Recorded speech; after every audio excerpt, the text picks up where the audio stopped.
This episode is brought to you by House of Macadamia's delicious and nutritious nuts. Holy hell, folks. I tell you, these things are delicious. I've been gobbling them all day. Anyway, I love macadamia nuts and have been enjoying them often since keto expert Dr. Dominic D'Agostino recommended them way back on the podcast in 2015. They taste great, and they have more healthy monounsaturated fat than both olive oil and avocados, 27% fewer grams of carbs than almonds, and more than 50% fewer grams of carbs than cashews. They're the perfect low-carb, keto-friendly, nutty snack. In fact, I just ate a handful of lightly white chocolate, dusted, dare I say, macadamias about an hour ago to keep me going through the afternoon until dinner. It is the perfect snack for me. And I will say this, House of Macadamias produces the best tasting macadamia nuts I've ever eaten, that I've ever had by far. That's due, in part, to their location in the Mpumalanga province of South Africa, which provides the ideal temperature, altitude, soil composition, rainwater, and pristine mountain water for growing, you guessed it, macadamias. House of Macadamias have partnered with the largest macadamia producer in the world, comprising 94 independent farmers in South Africa, which gets them first pick of the highest quality macadamia nuts in the region to make their one-of-a-kind snacks, like their vegan, paleo, and keto-friendly chocolate-dipped macadamias. They really took their time to get all of this right, and they've done more than 2 years of flavor testing, and you can taste that in each packet you consume. And I've had 2 of those today. Listeners of The Tim Ferriss Show can use code TIM20, that's TIM20, to get 20% off of all orders, plus, for a limited time, a free premium extra virgin cold-pressed all the things. Macadamia oil with any order, valued at $20. I love macadamia oil. It has a very high smoke point. You can use it for all sorts of things. It is perfect for cooking and salad dressings and much more. So that's code TIM20 for 20% off, plus a free extra virgin cold-pressed macadamia oil with every order. Visit houseofmacadamias.com/Tim to discover some of the most delicious and nutritious nuts on the planet. One more time, that's houseofmacadamias.com/Tim. This episode is brought to you by Shopify. Shopify is one of my favorite companies out there, one of my favorite platforms ever. And let's get into it. Shopify is a platform, as I mentioned, designed for anyone to sell anything, anywhere, giving entrepreneurs the resources once reserved for big business. So what does that mean? That means in no time flat, you can have a great looking online store that brings your ideas, products, and so on to life. And you can have the tools to manage your day-to-day business and drive sales. This is all possible without any coding or design experience whatsoever. Shopify instantly lets you accept all major payment methods. Shopify has thousands of integrations and third-party apps, from on-demand printing to accounting to advanced chatbots, anything you can imagine. They probably have a way to plug and play and make it happen. Shopify is what I wish I had had when I was venturing into e-commerce way back in the early 2000s. What they've done is pretty remarkable. I first met the founder, Toby, in 2008 when I became an advisor, and it's been spectacular. I've loved watching Shopify go from roughly 10 to 15 employees at the time to 7,000 plus today, serving customers in 175 countries with total sales on the platform exceeding $400 billion. They power millions of entrepreneurs from their first sale all the way to full scale. And you would recognize a lot of large companies that also use them who started small. So get started by building and customizing your online store, again, with no coding or design experience required. Access powerful tools to help you find customers, drive sales, and manage your day-to-day. Gain knowledge and confidence with extensive resources to help you succeed. And I've actually been involved with some of that way back in the day, which was awesome. The Build a Business competition and other things. Plus, with 24/7 support, you're never alone. And let's face it, being an entrepreneur can be lonely, but you have support, you have resources, you don't need to feel alone in this case. More than a store, Shopify grows with you, and they never stop innovating, providing more and more tools to make your business better and your life easier. Go to shopify.com/Tim to sign up for a $1 per month trial period. It is a great deal for a great service, so I encourage you to check it out. Take your business to the next level today and learn more by visiting shopify.com/Tim. One more time, shopify.com/Tim, all lowercase. Optimal minimal. At this altitude, I can run flat out for a half mile before my hands start shaking. Can I ask you a personal question? Now would seem an appropriate time. What if I did the opposite? I'm a cybernetic organism, living tissue over a metal endoskeleton.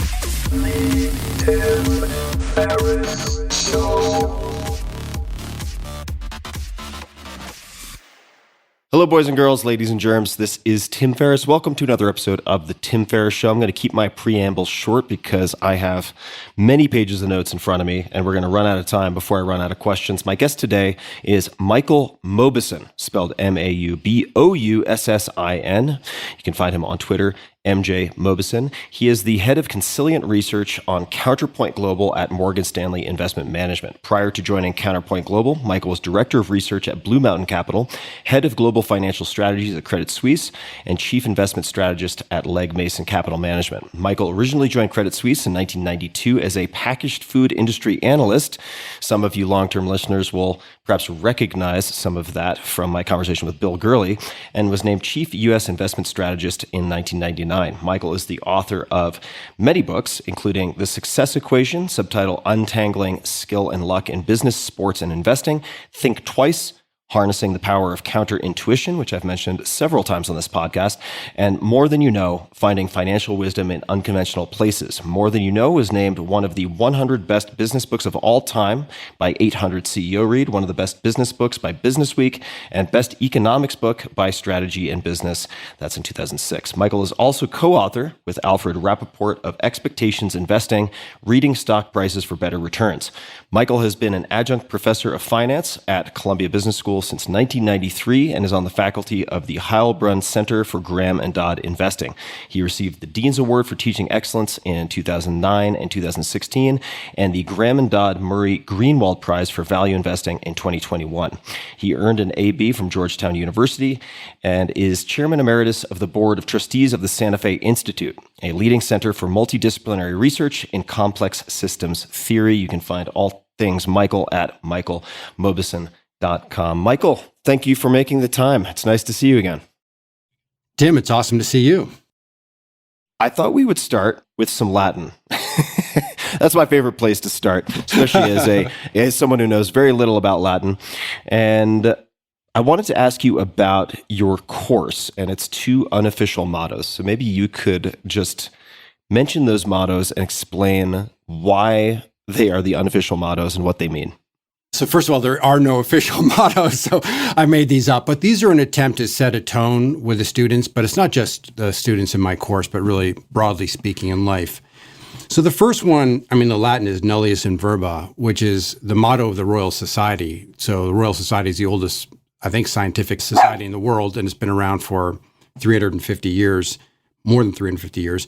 And basically translated, it means take nobody's word for it. Kind of see for yourself. And I really like this idea that a lot of the information that people use, or even things that they're taught, are things they take from authority, and they don't go figure them out for themselves. And so this idea of constantly having an open mind and seeing for yourself and not working just on authority and questioning everything, that's the tone I want to set in the course. The second one is a quote from Carl Gauss, and I'm not going to even try the Latin, but basically the idea is notions, not notations. And the idea is don't focus on only equations. Computation's obviously super important, but really the key is to grasp the intuitions, the underlying ideas, and then allow the computation to serve that rather than the other way around.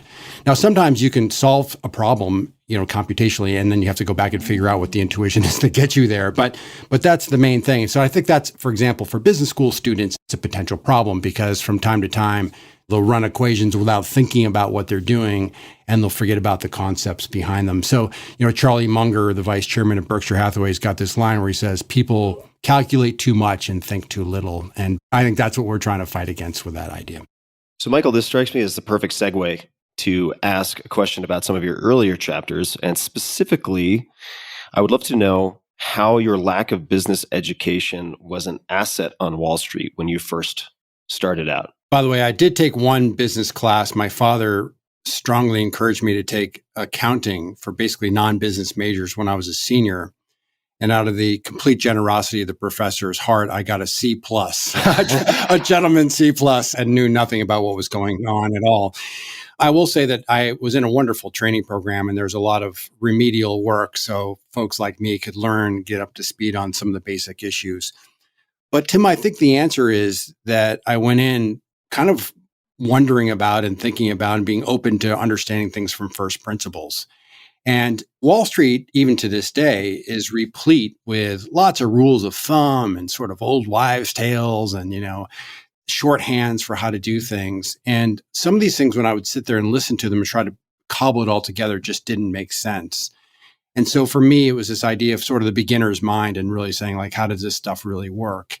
And, I had for me, a clear professional epiphany. It was a 2x4 across the forehead.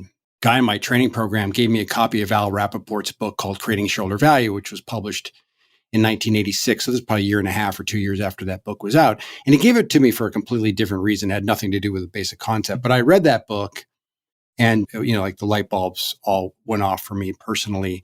And I very much connected with that whole way of thinking about things. And I guess I'll summarize. There were sort of three things that he talked about that have really remained the cornerstone of how I think about everything since. One is it's not about accounting numbers, but about cash. And I don't want to get too much down the fancy road, but basically accounting doesn't always represent the underlying economics of businesses that effectively. And he was one of the people that really emphasized understanding value and how value is created. The second thing, which I think is really interesting, is that valuation and strategy sort of go together. So when you're thinking about it as a business person trying to build a business, you have to make a bunch of strategic choices, but a good strategy is one that creates value. And to do a valuation of a business, you have to understand the competitive position of the company and the industry and so forth. So the idea that those are really joined at the hip, and going back to even business schools, we tend to teach these things separately, but they really do go together. And then the third and final point, which ended up being the collaboration of the book we did together, is that stock prices reflect a set of expectations. And it's very obvious when you say that, any asset price, right? What has to happen in the world for that thing to make sense? His target audience was corporate executives, but clearly that was relevant for investors as well. So from there, Tim, I would just say that I was sort of open to that. And I think that to me was a good set of ideas to work with. And yeah, that's why I think I was unencumbered with any knowledge to be open to thinking about the world that way. I came across something in doing research for this conversation. This was from Farnham Street, so fs.blog. This was a transcript of an interview that you did over yonder. And there was a line in passing that I wanted to revisit. And this is from your earlier chapters yet again. In the early to mid 1980s, Drexel, that's Drexel Burnham Lambert, if I'm pronouncing that correctly, Drexel had a great food industry analyst. To this day, I believe he's the best analyst I've ever seen. So I naturally followed him closely, and then it goes on. Shortly after I left Drexel, et cetera, et cetera, et cetera. But I wanted to double click on that comment. So if it's still true, or maybe even if it was just true then when you said it, I believe he's the best analyst I've ever seen. What made this person such a good analyst? Tim, that's a great question. And I'm going to tie a bunch of ideas here together. The first thing I'll say is my first job was with Drexel Burnham Lambert in 1980s. That's where that training program was. And I just think that there's a big professional imprint on the first job. And so Drexel at the time, this is when Michael Milken, high yield bonds, the firm was really hot. It ended up getting in trouble, and then there was a crash of 1987. So things unwound, and the firm ended up going bankrupt. But at the time, it was quite hot, and they had an equity research department. I should back up and say one thing. In our training program, we first did some classroom work, and then we rotated through different departments in the firm. So we really got exposed to all different aspects. And indeed, there's this one analyst that followed the packaged food companies. His name was Alan Greditor, who was extraordinary. And what made him great was he had a very different view of things than traditional. So he was very focused on, for example, financial, cash flows versus simple accounting numbers. Some of the things I was just talking about. He was very focused on things like share buybacks before those were a big deal, understanding asset values. And then he had the ear of many management teams. So he was able to talk to those management teams and understand how they were thinking about things. And so he was just the complete package. And interestingly, here's the connection to sort of my own career path. One is I mentioned my training colleague gave me a copy of Creating Shareholder Value. The reason was there was a case study in the back of the book about Quaker Oats' acquisition of Stokely Van Camp. Right? Seems completely remote. You've never heard of Stokely Van Camp, but you probably have heard of their most famous product, which was Gatorade. Oh, yeah. And it turns out there's this little jewel, and it ended up being a really great acquisition, but in part because they found this little jewel and built it into this incredible brand. That's the reason he drew my attention to this book in the first place. It's actually about this Quaker Oats Stokely Van Camp thing. So I ended up learning a lot about that industry, again, by following this particular individual. And then when it became time for me to become an analyst, one of the areas that I was drawn to logically was the food industry. So literally the reason I was a food analyst is because this guy was so good and because I learned, and by the way, I was a nobody or the little peon, right, in a training program. So he had no idea who I was, but it just gives you a sense of like how these little things happen that almost like set the trajectory. So it was both his analytical prowess and it so happened to be applied in this particular industry, which is why I became an analyst in that particular industry. Now, hearkening back to my conversation with Bill Gurley not long ago, friend of yours, and he invoked your name as someone who is able to connect ideas, principles, best practices from disparate areas. And I thought this might be an appropriate time to grab a word from your bio. In fact, it's in the first line, head of consilient research, and maybe just define some terms. Consilience. What is consilience? It's probably not a good thing when your job title, you have to explain it to everybody. and that's really the case. So I was very taken in the late 1990s by a book called Consilience by E.O. Wilson. So we'll talk about that book in a moment, but consilience itself is a fairly old, well, not that old, about 1850s probably is when that word was coined. And it's really about the unification of knowledge, right? This idea of bringing ideas together. So E.O. Wilson wrote this book. He was a Harvard biologist. He's most renowned for his work on ants. So he's sort of the ant guy. He's also famous for his early work on evolutionary biology, and there was some incidents. He wrote a book about sociobiology in the 1970s, and that was very controversial at the time, at least. But in this book, Consilience, Wilson argued, hey, we've made enormous strides as a world in using reductionism, scientific reductionism, right? So we're breaking things into their components. We're understanding how those components work. And if you look around you, many of the marvels you see are the result of that extraordinary capability. But he said, as we look forward, many of the most vexing and difficult challenges and problems in the world are actually at the intersections of disciplines. And we're going to need to bring these different ideas together from different disciplines to really tackle these big problems. And so, of course, that idea very much resonated with me. So I'll just mention, consilience, that's where, so consilient would be the verb for that. And then this is probably about 2000 or something like that. And I was just one of those guys who, I published from time to time, but I wasn't publishing on a sort of set schedule. And I'm one of those guys, I'm reading an article or watching a television show and I'm talking back to it like, oh no, that guy should be doing it this way, or here's an insight that they should be having. So I was like, you know what, instead of me muttering to myself, maybe I should start to write about this stuff. And so I launched a newsletter called The Consilient Observer. And the idea was, let's look at different topics and see if we can shine a different light on it, look at it through a different type of a lens. And so that the Consilient Observer series ended up, when you mentioned a moment ago, More Than You Know, the book, that was sort of the greatest hits of the Consilient Observer. And those were all sort of 1,500-word essays, so they were short, kind of pithy. It was hard to get really into ideas, but they were all over the place. And as a consequence, I think they were somewhat fun for the audience to read. So that's where that word consilience comes from. And that's, again, a big, as I think about the world, this idea of being able to draw from various disciplines to thoughtfully address the problem or problems that you're thinking about. Wheels on luggage. Bam. How did it take so long for somebody to figure that out? I'm giving perhaps a silly example, although there's a lot of utility there. Question. Can I tell you, Tim, I said to my wife, I actually think that wheels on luggage is like the indication of the decline of Western civilization.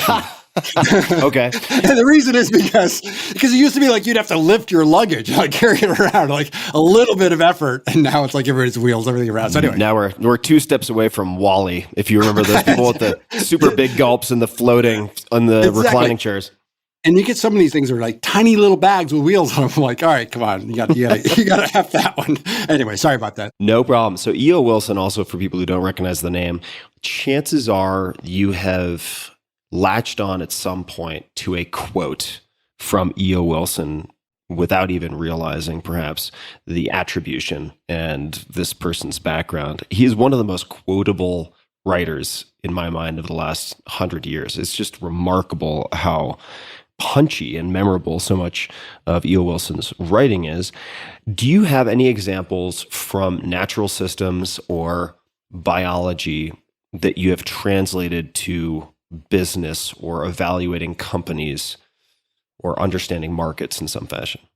One is, and this is really, I think, probably one of the more common threads through the research that's being done at the Santa Fe Institute, is a study of complex adaptive systems. So complex means lots of agents. Those could be neurons in your brain, ants in an ant colony, people in a city, whatever it is. Adaptive means that those agents operate with decision rules. They think about how the world works, and so they go out in there and try to do their thing. And as the environment changes, they change their decision rules. So that's the adaptive part. They're decision rules that are attempting to be appropriate for the environment. And then system is the whole is greater than the sum of the parts. It's very difficult to understand how a system works, an emergent system works, by looking at the underlying components. 2 or 3 obvious examples. One would be something like consciousness, right? So conscious is very likely an emergent phenomenon. We have these neurons, we have this physical genesis, but the system is more complex than the underlying neurons themselves, or ants in an ant colony. If you study an ant colony, it's almost like an organism in and of itself. It has a life cycle. It's pretty smart about when it forages. They fight each other. Some are more docile. I mean, the whole thing. So understanding markets as complex adaptive systems to me has been an extraordinary insight. So the classic ways to get to kind of efficient markets is that people are really smart. They're rational. So they understand all the information, they know what to do with it, and they reflect that in prices. Now, nobody really believes that, but that might be the starting point. And then the second way, economists would talk about this is this idea of no arbitrage, right? So in other words, you don't need everybody to be super smart. You just need a subset of people to be super smart. And when there are gaps between price and value, these super smart people come in and they buy what's inexpensive and sell what's expensive and close the gaps. And so in their wake, the rest of us can benefit from these efficient prices. Problem is, here again, there are just famous episodes where these arbitrageurs fail to do their jobs. The third way of thinking about things is complex adaptive systems. And, I think that the way that's is easiest to understand this is using some of the language from Jim Serwicki's great book, The Wisdom of Crowds, which came out probably in 2004, 2005. And, The Wisdom of Crowds says crowds are wise when 3 conditions are in place. A, we have diversity of the underlying agents, or heterogeneity, right? So this is one of the reasons that diversity is so important, is because we need different points of view and different decision rules represented.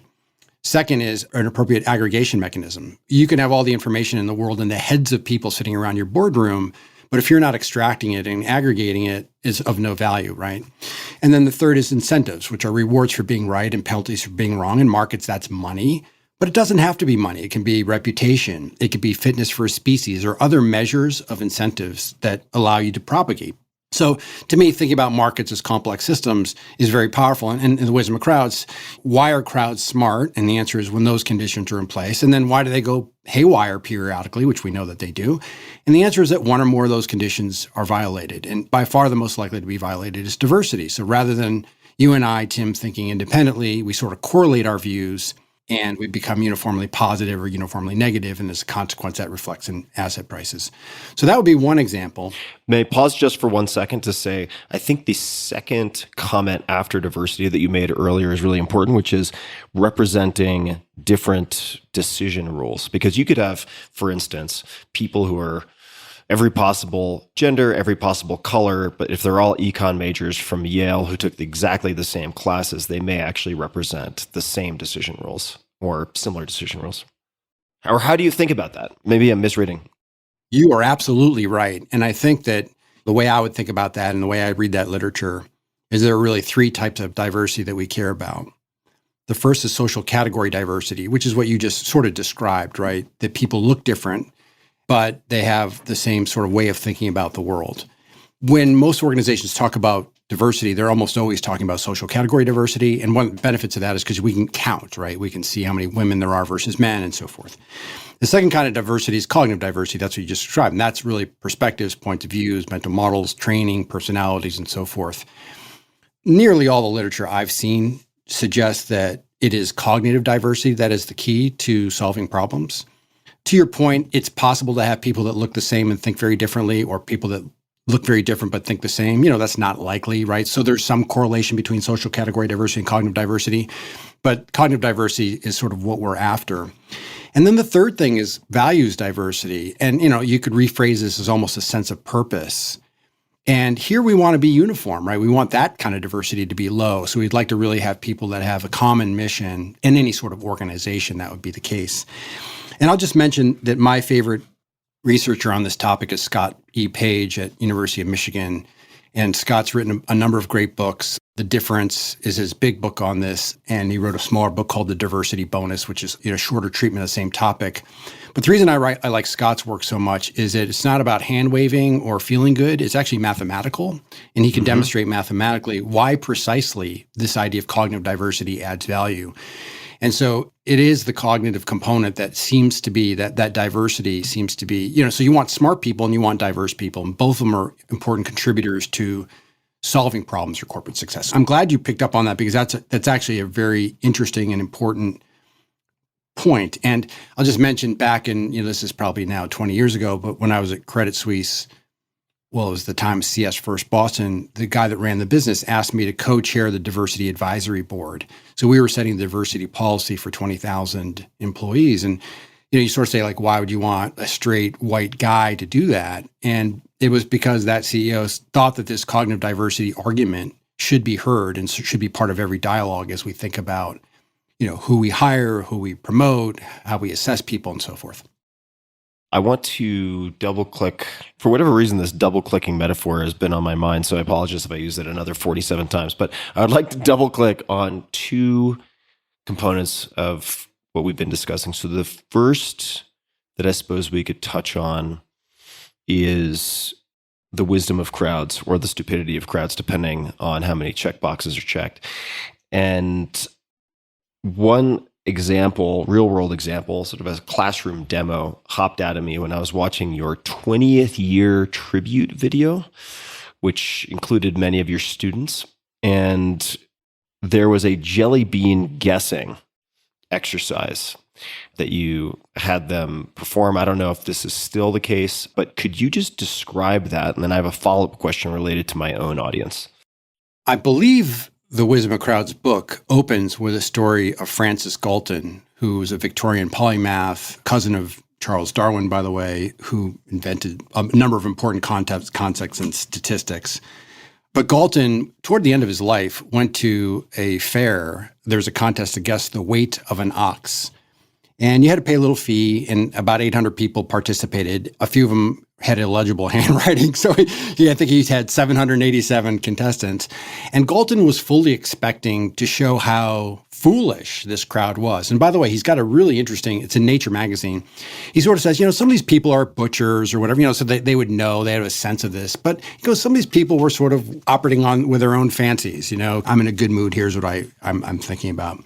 And when he tallied up the results, it came out to be very different than what he anticipated. Essentially, the collective, so the average or the median of all the guesses were within 1% of the actual weight of the ox, right? So this sort of extraordinary illustration of that point. And so that was picked up. There's a really interesting article by Jack Traynor, Treynor. And Jack was a very famous guy in the world of finance. He died a few years ago. And the article was called, this from the late 1980s, I think. It was called The Jelly Bean Jar and Market Efficiency. It's a short little article, but he described this experiment he did with jelly beans. I think they were actually not jelly beans. I think they were like actual beans. And he did that, and he came up with a very similar type of result. So he was trying to explain market efficiency through this wisdom of crowds. That name wasn't being used yet, but through this idea. By the way, as a funny side story, many years later, I was presenting at a conference, and lo and behold, in the front row was Jack Traynor. So I'm like, I had to give the nod to the man, right? The OG on this thing. So he was totally cool about it. So I had the slide. I actually had a copy of my own slides, and I'm like, Mr. Trainer, would you sign this? So I have an autographed copy of a picture of a jelly bean jar autographed by Jack Trainer. By the way, one other weird thing is that I also talked about that day. There's a famous social psychology experiment by Solomon Asch. Do you know the Asch experiment with the three lines? Do you know this one? You know what? You probably do. Might, it's pretty famous, but it. Very quickly, Solomon Asch was a psychologist and a social psychologist, and he wanted to understand the idea of conformity. So the setup is you have, and they did in different ways, but let's say you have 8 people around a table, 7 are in on the experiment with Asch, and the 8th person is the subject. And the task is very trivial. You have 3 lines, A, B, and C, and then you have X. And the question is which of the A, B, and C lines are the same length as X? It's actually a very easy visual task. And in controls, people get, they start with controls. People get like 95% plus, right? So it's not a hard task. And then the experiment started for real, which was Asch signaled his confederates to give the wrong answer. And now instead of it being C, which is the correct answer, everyone says A. And they put the subject in the last seat. And so by the time it comes around to you, the question is, how do you answer? Because you're thinking like, am I insane? Like I see this as being answer C and everyone's answering A. And it turns out the reason we still talk about this today is about a third of the people most of the people at some point go with a majority. And so they just basically override their own senses. And Asch talked about why this was the case, but this is this idea of social conformity and how important it is and going with the crowd and so forth. And this goes back to our stuff on diversity.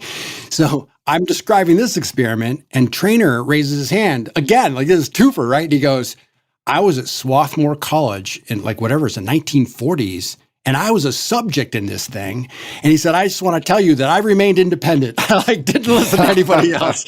So I was like, oh man, that's really cool. So Jack Trainer was obviously, he was a super important guy in the world of finance, but there are 2 little touch points that tie back to our 2 stories. One is sort of that he made that connection to the jelly bean jars in the world of finance and why it was important to understand how markets work. I think Jim obviously came along. I mean, Jim Serwicki, the idea of the wisdom of crowds had been around obviously to some degree, but Jim, I think, did an incredible job of putting a name to that and really being careful about saying, as you said, what conditions are the crowds wise and on what conditions do they go mad? And we know that both happen from time to time. My understanding, tell me if I'm flubbing on this, is that you replicated this experiment in class where there's a high degree of variance, but among your business school students, ultimately at the end, they were within, say, 1% to 2% of the actual count. Am I getting that? Yeah, no, correct? We do it every year. And we do it every year. It's like my little Okay. parlor trick. And, it vacillates. So in the last, because I did it, my course started in January and we just did it in January. It's usually somewhere between 2 and 10%. I've done times where it's been almost perfect, but it's usually 2 to 10%. And then the other thing is, let's just pick 10% as sort of a not uncommon number. What's interesting is if you picked any person within the group at random, right? So you just close your eyes and pulled out somebody's guess, they're usually off by about 50%, 50.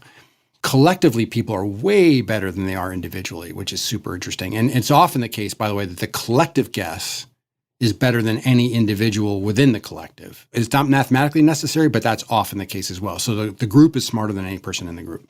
My follow-up to that is, what is the minimum effective dose of cognitive diversity? And if we fine slice it, are there particular types of cognitive diversity that are more valuable for this type of wisdom of crowds than others? Because in the state fair example, you have butchers, you probably have painters, you have a very broad swath of society with very, very obviously different people in different professions, perhaps different levels of education. In your business school class, I would think there is a higher degree of uniformity of thinking. Maybe that's very unfair, but similar age ranges, probably similar priorities they've chosen to apply to your class or to join your class. So I'm wondering, I suppose, just to restate the question, how much cognitive diversity you need, and are there different types of cognitive diversity that are more valuable than others for harnessing this type of wisdom of crowds? I mentioned Scott Page a moment ago, and sort of one of the ideas that he's promoted is an equation called the diversity prediction theorem. And I'm not going to go through the math, but basically it says collective error, so how smart the group is a function of the smarts of the group, so how accurate each individual is, minus cognitive diversity. So what you get is the collective accuracy is a function of both smarts and diversity. So I just want to say one thing just to be super clear, that there are many tasks where having a smart person is better than having a crowd, right? So in other words, if you have a leaky toilet or need a really hard math problem solved, by all means, get a plumber or a mathematician. Don't bring in like an astrophysicist and a poet and whatever, right? So that's the first thing to say, is that we want to think almost like a taxonomy of types of problems. And there's some problems where just the right person will answer it much more efficiently than any of these kinds of things. But I think, Tim, it turns out that, and this is why Scott's thing's interesting, is it just ends up being a mathematical problem, that whatever models people are using, and you might think about it this way, it's not exactly right, but you might want to think about it this way. Let's say there is a truth. There is a number of beans in the jar, right? And I'm the God, G-O-D, I know that number. You might imagine what happens is people, and like you said, even the business school students, and I give them some tips, like, here's some ways to think about this. You might think they're going to have almost some sort of sense of the answer, some sort of sense of the truth with an error term. And those errors might go too low or too high. And you could think about it almost like a normal or bell-shaped distribution, where the mean is the actual answer. And that's what Jack Traynor was how he was explaining it, which is you have this distribution of outcomes. And by the way, the standard error goes down. I don't want to get too fancy, but the standard error goes down as a function of the square root of n, of the number of people are guessing. So it's actually less about, again, if they're all skewed, that's going to be really bad, and that's going to be the madness of the crowd. You want them to have different guesses, right, based on their models, their representations. But a bigger problem would be if there are too few people doing it, right? So as the sample size grows. And so, I have my classes probably, 60 or 70 people doing it. Golden had, close to 800. So as you get that sample size larger, the number of people participating greater, it homes in on the answer more accurately, typically. So this is leading to a very self-interested question that I wonder a lot, which is, what fun or useful things could I do with my audience? Because in this particular case, the N is quite large, and depending on the means of accessing them. But if we're talking about social podcasts and newsletter, it's 10 to 20 million people a month. It's hard to dedupe the people who are overlapping or appearing more than once in those categories, let's just say. But nonetheless, it's a large N for a lot of purposes. Do you have any thoughts? And I would also say that politically, geographically, from a gender perspective, quite a high level of what I would consider diversity. And I think psychographically, from an education perspective, probably a little less, perhaps on the education side. I'd say my listeners tend to be pretty well educated.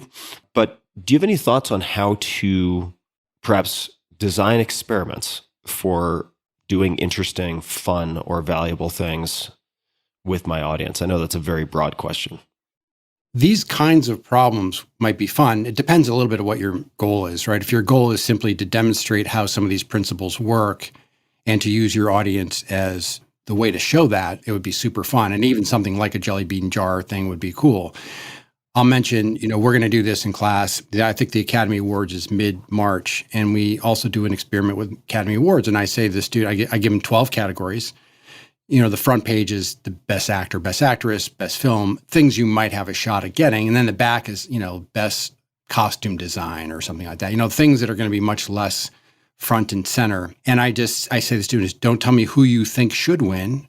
Tell me who you think will win by popular vote. Again, the winner in each category is the modal, so the most popular selection. And once again, the Academy Awards, the group does vastly better than any person in the group. So there's an example that would be a fun one.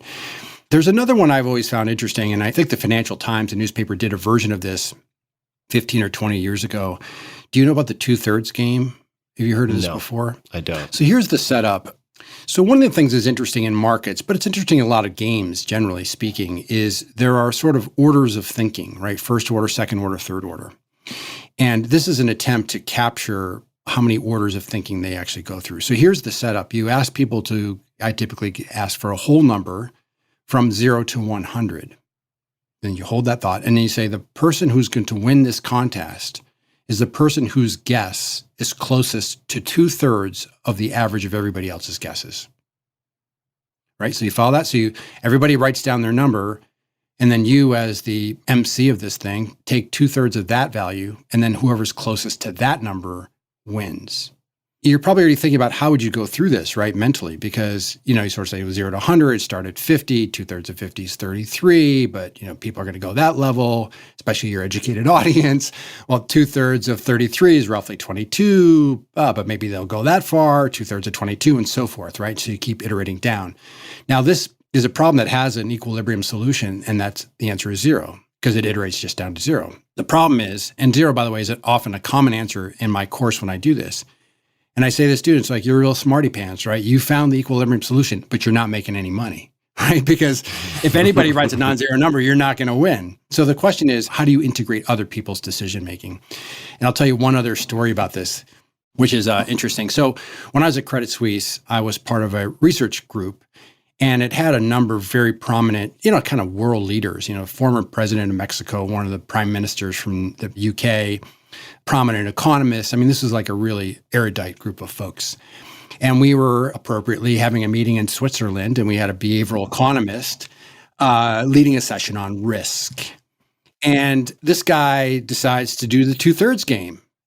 And I'm thinking, now this is going to be interesting, right? Because we have like literally world leaders, right, who probably negotiated these high-powered, things.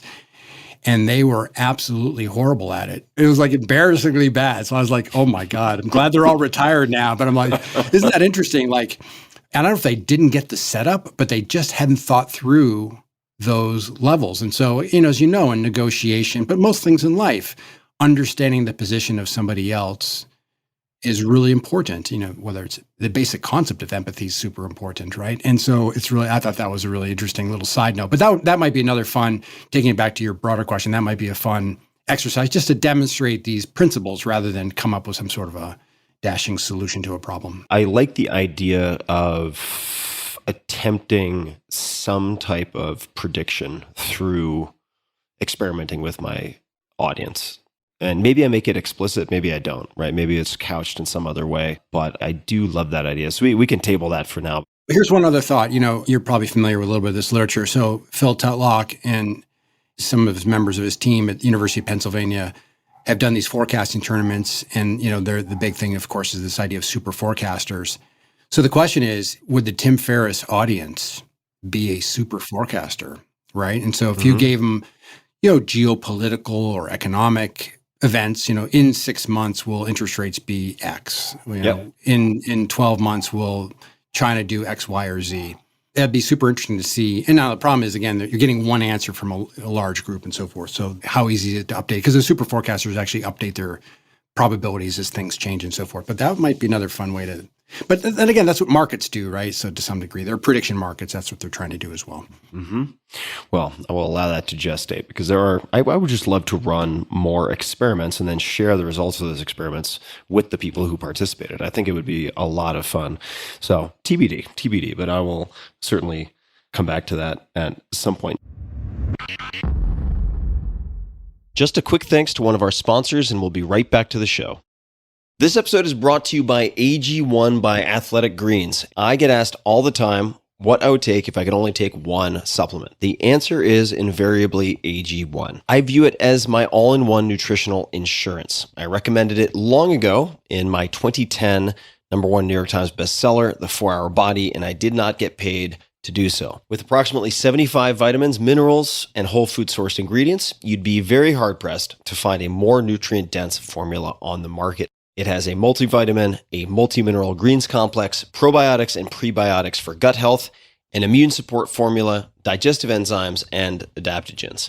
AG1 makes it easy to get a lot of nutrition when good whole foods simply aren't at hand or when you just want to ensure you are covering your bases. AG1 is the ultimate all-in-one nutritional supplement bundle in one easy scoop. And Athletic Greens is giving you a free 1-year supply of vitamin D and 5 free travel packs with your first subscription purchase. Go to athleticgreens.com/Tim. You can check it out, athleticgreens.com/Tim. They also offer a 90-day money-back guarantee if you are not 100% satisfied. Learn more, try it out, athleticgreens.com/Tim. Now, in addition to The Wisdom of Crowds, there are a number of books that came up in the process of doing research for this conversation that you have mentioned. And I don't mean to imply that we need to spend a ton of time on all of these, but I would love to at least get your take on two that have popped up, and there may be one or two more, but I'll mention two. One is Against the Gods, The Remarkable Story of Risk, and this came to mind because you had just mentioned risk in the context of Switzerland. And the other is Complexity by Mitchell Waldrop, if I'm getting that pronunciation right. Why are either or both of these books meaningful or must-reads or important in any way? So let's start with Against the Gods. It's written by Peter Bernstein, who was a brilliant economist and historian. And it is the history of human understanding of risk. So it's a fascinating thing. Now, I'll just say that, broadly speaking, I think understanding the history of ideas is incredibly valuable in pedagogy, generally speaking, right? So if I'm talking about an idea or I'm using an idea today, I think it's very helpful to understand where it came from, who were the propagators, what were their blind spots, where did they take a turn one direction where they could have gone a different direction, and so forth. And so Bernstein just brilliantly lays this out in Against the Gods, and he was a wonderful writer. It's a very interesting book. By the way, he also wrote a book called Capital Ideas, which basically does the same thing for the history of finance. So Peter Bernstein, that is money. And if anybody's interested in the idea of how we understand risk, and this goes back to the Bernoullis in the 1700s up to relatively modern times, it's a fabulous book. I'll give one other backup, one little step on this, which is, it's a book I almost never talk about. But one day when I was a food analyst, I was visiting a money management firm. It was actually the state of Michigan, the pension fund state of Michigan. And I was in the waiting room, literally waiting for my meeting. They had a bunch of books, and I just strolled over there. And I picked up a book called Bionomics by a guy named Michael Rothschild. I don't think anybody's, I mean, I think it's a somewhat obscure book. But as the name would indicate, and this book was written, I think, originally in 1990. And as the name would indicate, what he was saying was the way to understand economics is really through biology. And, starting really in the late 1800s, but into the early 20th century, economics became very mathematized. And in fact, there's a wonderful book called More Heat Than Light by a professor named Phil Murwowski, which documents how economists literally, and I mean literally, mapped over equations from Newtonian physics to basically give economics street cred. So economics and finance went sort of this mathematical / physics envy route versus going more biological. And, I think that in retrospect, you could sort of say that biological way would have been a very logical way to go, or as logical, albeit not as mathematically straightforward or tractable.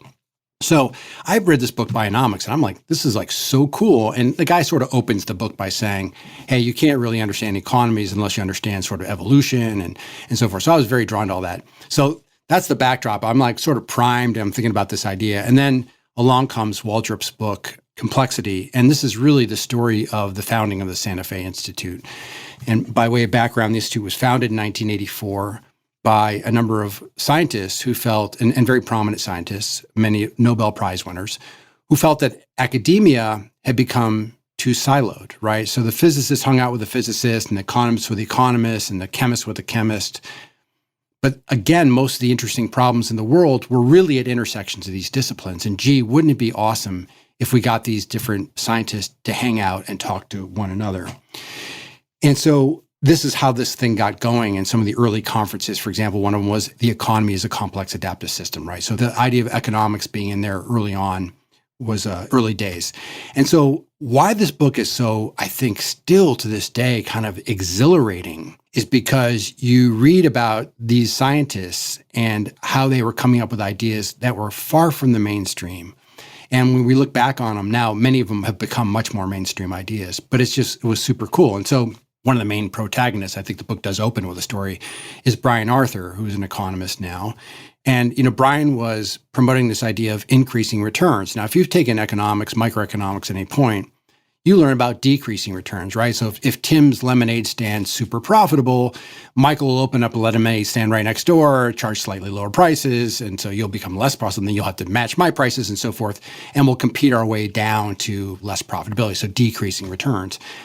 And Brian pointed out that under certain circumstances, there were these increasing returns. There were sort of these winner-take-all effects. This is now, again, he was writing about this in the 80s and 90s, completely heretical. And by the way, like basically the mainstream economists wanted nothing to do with it. Waldrop, I think in a very engaging way, describes how all these ideas developed. And so if you said of the Santa Fe Institute, is there a unifying theme? It would be sort of this idea of a complex, adapting, evolving system is a way of thinking about it. So those would be my answers. Those are two wonderful things. And, my oldest son, before he went off to college, he did a gap year. And I thought, like what would be a list of books that would be really great for him to read and internalize? And, I think we had a list of 15 or 20 books, but these were both on that list because I just think it's super cool to understand the history of ideas. And by the way, as a teacher, if you're ever teaching something, I think it's just super helpful to know where it came from. Like, what is the genesis of this? By the way, there are a couple of things that I'm actually trying to track down now. These are specific finance type of things. And I'm having a hard time finding the first person that come up with it. So it's kind of cool, right, to sort of go on these little wild goose chases. So I'm going to definitely come back to the Santa Fe Institute, and I'll cede my question now so it can marinate over on your side. But I'm going to take the conversation in a different direction, and then we'll come back to it, which is, it seems like value investing and value investors pop up a lot around the Santa Fe Institute. It seems like Bill Miller, value investor, introduced you to the Santa Fe Institute in, I guess, the 1990s. And then I've seen a number of other mentions. So this could be just a misread, but I wonder why. Maybe we can just tackle this now. Why not? Why it seems that value investors seem to gravitate towards or be involved with the Santa Fe Institute. And I suppose for a definition of terms, if you wouldn't mind just defining value investing for folks as well. I'm not sure that's the wrapper I would use, but let me just say what value investing is. And one very specific distinction here. Often when you hear people say value investing, they think about buying things that are statistically cheap, low price to earnings ratio or low price to book ratio. And that way of thinking was founded by Ben Graham, who taught at Columbia Business School. And many of the Graham acolytes were sort of these low PE, low price to book folks, and they were just buying, again, statistically cheap stocks. I think the modern manifestation of value investing is simply buying something for less than what it's worth. So it seems like all investing should be value investing, right, if it's done intelligently. So I think that's the distinction. But to your point, I think that the Santa Fe Institute, there are two reasons that I've always found it so exciting. One is the ideas that come out of it. And the second is, and perhaps even more important from my point of view, is the type of people that tend to be drawn there. Many academics are perfectly happy to stay in their lanes, right? And in fact, much of academia is aligned to encourage you to do that for promotion and recognition and so forth. And so the type of people that go to Santa Fe are massively self-selected to be interested, have polymath type tendencies. And by the way, investors are a really fun group. As you know, investors are a fun group to hang out with, in part because they tend to be curious people. And I think curious is the main adjective I would use to describe most of the great investors that I know. And they're learners, right? So almost all the people read a lot and try to think about things. So, Bill Miller is a great example. Bill's been extraordinary in my life. You think about different people along the way that have been really important. He's certainly been that for me. He introduced me to the Institute, as you pointed out, in the 1990s. We were at a baseball game. We're sitting there and he talked about it. But that's a guy that, reads all over the place, reads very widely, reads different disciplines, and thinks a lot about how those ideas might apply, how he might be able to apply those ideas to areas of markets. You mentioned Bill Gurley. Bill Gurley is a venture capitalist, right? You wouldn't really call a venture capitalist a value investor in that classic sense, but you certainly would say they're trying to buy things for less than what they're worth and cultivate them to some degree. And he got all these ideas, grokked all these ideas as well. Josh Wolf is on our board. So we have a lot of really, I think the connection between all these folks, the thread is this idea of intellectual curiosity and a willingness to pursue that curiosity by immersing yourself in that type of an environment. I'll add one thing to the investor comment, which is part of the reason I enjoy, if not spending time with, at least observing and studying investors, because they also have a report card in a lot of cases, right? So they are placing bets based on their thinking. So it's not simply opinion versus opinion. You can look at the returns, at least for some of them, which I find very, very refreshing. I also really appreciate that aspect of interacting with, or at least studying, a lot of investors. And In preparation for this conversation, I also shot texts to two mutual acquaintances, both thinkers I respect greatly, Josh Waitzkin and Patrick O'Shaughnessy. So I wanted to actually grab a few of the possible questions that Patrick had forwarded. Also a great podcaster. I recommend people check out Patrick's podcast. And you can feel free to decline, divert, or transmogrify this however you like. But he sent me quite a few things, and we'll probably dig into a number of them. But I thought one that would be fun for listeners, and I include myself in that group, is the following. An asset class tour with him could be really fun. In other words, how do you think about private equity, venture, credit, public equity, cash, gold, real estate, and what they do for you when done well and the role they can play? Is that a sandbox you're willing to hop into for a little bit? Well, I mean, it's just something I actually don't know that much about, but I could probably make one or two comments. One of my COVID projects was in 2020 was to do a big piece on public to private equity.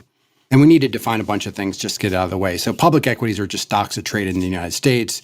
Today, there are around 3,500 of them, roughly speaking. What's fascinating is there are about half as many companies that trade, public companies that trade today as there were in the mid-1990s. And they're in fact less than there were in the 1970s. So obviously our economy is bigger, our population's bigger, right? You would expect the number of public companies to roughly grow in line with all those other metrics, but that has not been the case. So that's an interesting thing, like in and of itself, why is that? And at the same time, we've seen the emergence of private equity. Now, private equity is a wrapper that really covers two different areas. One is buyouts. And in a buyout, typically a sponsor will buy a company, usually using leverage, and then own it for typically 5 years or so, and then try to sell it for a profit. But the key there is that they buy stable businesses, typically with lots of cash flow. Venture capital is the other side of that, which is buying very young companies, often when they're just getting going, and actually playing a very important role in fostering that development. So being on the board, giving guidance, and so on and so forth, right? So a couple observations that come out of that are interesting. One is, why are there fewer companies? And basically the simple answer is there have been lots of mergers and acquisitions and not a lot of IPOs. So part of it's the cost of IPOs have gone up. And so there are simply fewer public companies than there used to be. The flip side is they're much bigger now and more profitable on average and so forth. So that's interesting. And then the second thing I'll just say, Tim, this is just me sort of speculating a bit, which is, roughly speaking, since 1980, so let's call it the last 40 years or so, there's been roughly, maybe we've reversed this in the last year or two, but roughly a steady decline in interest rates. That means your expected returns basically go down, right? Because you put money in the bank or invest in something, you get lesser expected return. And at the same time, our liabilities are going up, right? If you have to put a kid through college or you're thinking contemplating your own retirement, right? You're expected to live longer and so forth. So your liabilities aren't going down. So if the expected returns are going down and the liabilities are going up, like what do you do about that? And the answer is typically you go out on the risk spectrum. You take on more risk. And how do you take on more risk? The answer is there are two interesting ways to do that. One is to use more financial leverage, right? More debt. And that's what buyouts do specifically. And the second is to buy young companies that are inherently riskier companies, and that's venture capital. So I think part of the answer of the emergence of those two segments, those asset classes, is precisely to accommodate that basic reality that returns in more public markets have been less exciting than they have been in the past. Some of the other ones you mentioned, like credit or gold or whatever, I don't really have much to say about those things. Okay, well, we can park those. I would like to transition then to base rates. So the power of base rates in life and business / investing. And the prompt that I got was something related to one of the famous Triple Crown horses. If that is enough of a catalyst to get the party started, then I'll let you run with it. Let's start the party. Let me just say, Tim, that if there were an idea that I could go back and tell my young self, my 18-year-old self, it would be this idea of base rates. I learned about this from Danny Kahneman. He used slightly different language, but we'll lay out the terms and go back and forth. So Kahneman used this idea of the inside versus the outside view, and the outside view is base rates. Okay, so here's the basic setup. If I present you with a problem, and it could be almost any kind of problem, how long will it take you to remodel your kitchen and what will it cost? When will you be done with your book manuscript? You're a college student. When will you be done with your term paper or your problem set or whatever it is, right? The standard way to think about that is to gather a bunch of information, right? So think about it, combine it with your own inputs, and then project. And like left to our own devices, that's how we all do these things. That's called the inside view. The outside view, or the base rates, by contrast, says, I'm going to think about my problem as an instance of a larger reference class. I'm going to ask a really simple question like, what happened when other people were in this situation before? And it's a very unnatural way to think about the world, right? For a couple of reasons. First is you have to leave aside like your own views and your own cherished information, right? Which we tend to place a disproportionate amount of weight on. And then second is you have to find and appeal to this base rate. And it may not be at your fingertips, or you may not even think about it that overtly. But what psychologists have demonstrated, and it's not all one or the other, but some thoughtful combination of the inside versus the outside view, sort of your own analysis versus base rates, tends to lead to better and more accurate predictions. And this is sort of as a real time. I don't know what year this was, 2008, 2009, something like that. There was a horse running for the Triple Crown. So, right, the first race is the Kentucky Derby, and it won the race by like 4.5 lengths. Big Brown, this is.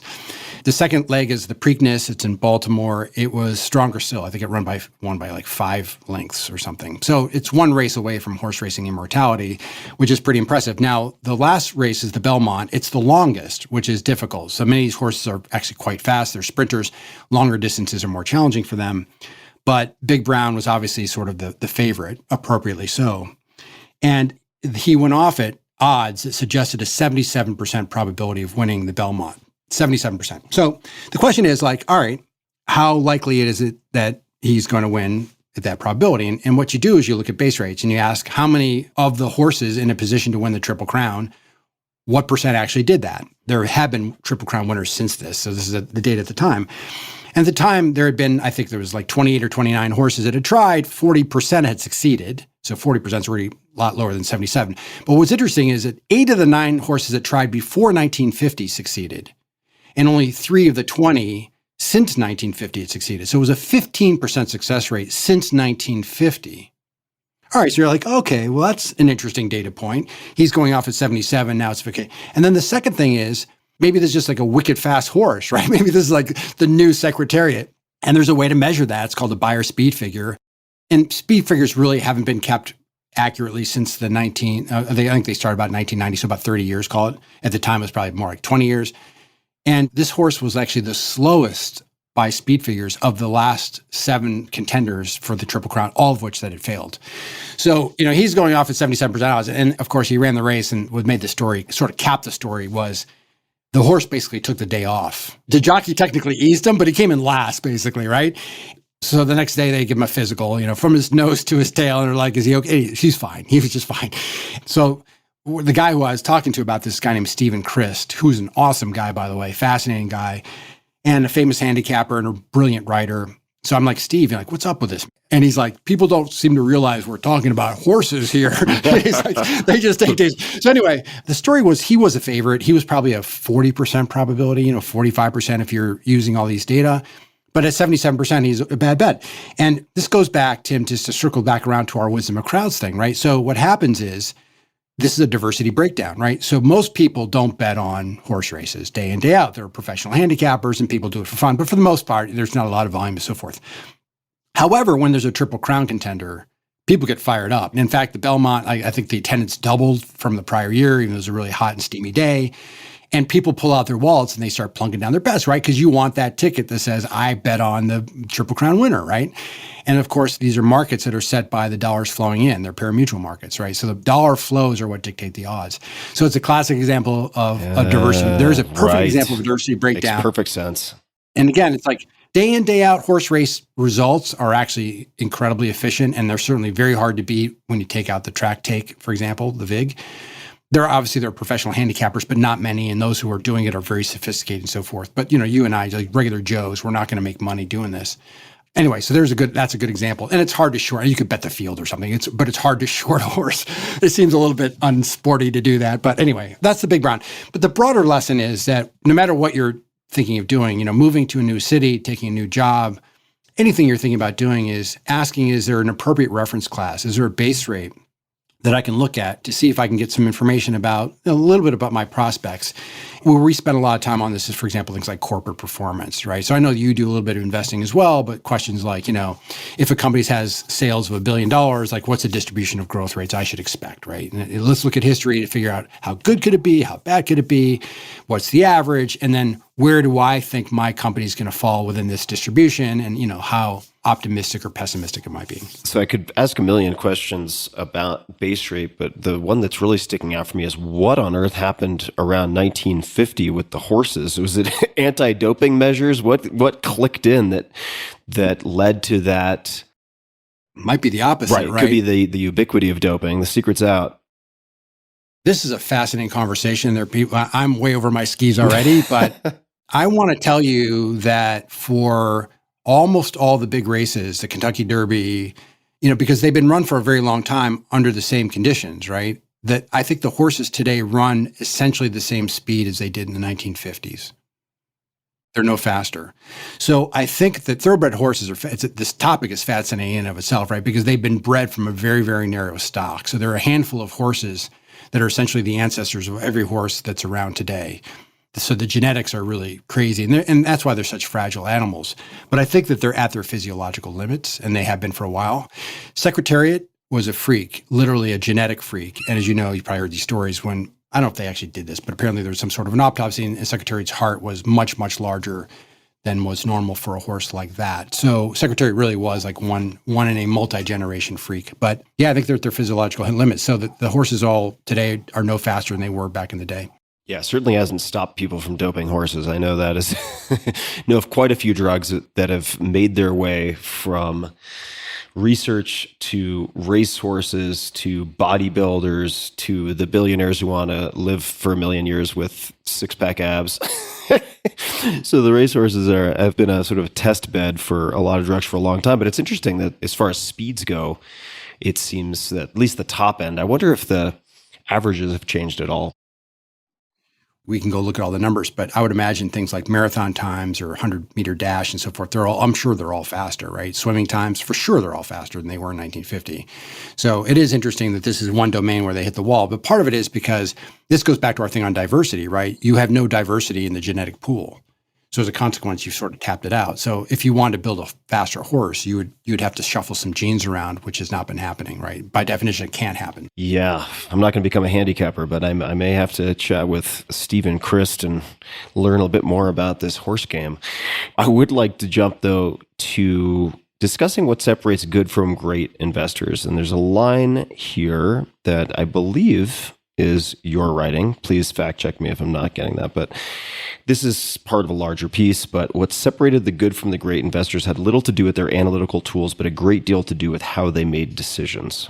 And I suppose that's maybe a subset question of just in your experience, in your studies, in your practice, what have you found most reliably separates good from great investors?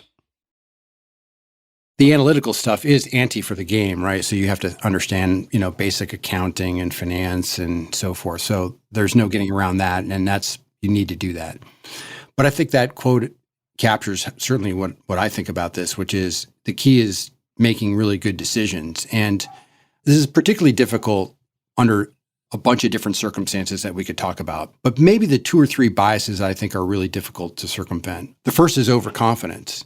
We tend to think we understand the future better than we actually do. And this is something we can test pretty well in sort of experiments. And as a consequence, people think about ranges of outcomes that are too narrow, and that gets them into some trouble. So overconfidence. And the second one I think is even more difficult, which is confirmation bias, which is once we've made up our minds about something, we tend to seek information that confirms our point of view and dismiss, discount, disavow information that does not. And one of the vital things in investing is updating your views. And if you're not constantly doing that and doing that honestly and objectively, or as objectively as possible, that's going to put you at a substantial disadvantage. That's that decision-making aspect. Now, there's another aspect to all this that's really important, right? Which is you ultimately have to come up with a view that's different than other people, and that view ultimately has to be correct. And so there's a little bit of an antisocial component to all of investing. Like good investors, there's a little bit of an antisocial component to it.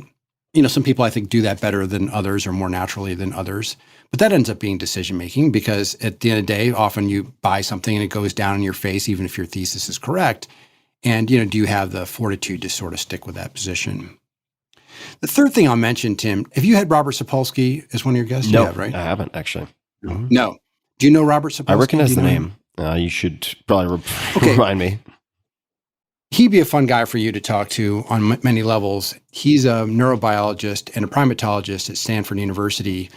He wrote a book called Behave in 2017, which is, I would say, probably the best book I've ever read on human nature. It's not an easy read, but it's very well written and very interesting. He has a book coming out later this year, I believe, on the topic of free will. So interesting guy. But Robert spent, for years, his academic years at Stanford in his lab, and then he would spend the summers in Kenya studying baboons. And if you ask him, why do you study baboons? He would say, because they're physiologically like humans, and like humans, they spend 3 hours a day feeding themselves and the rest of the time tormenting one another.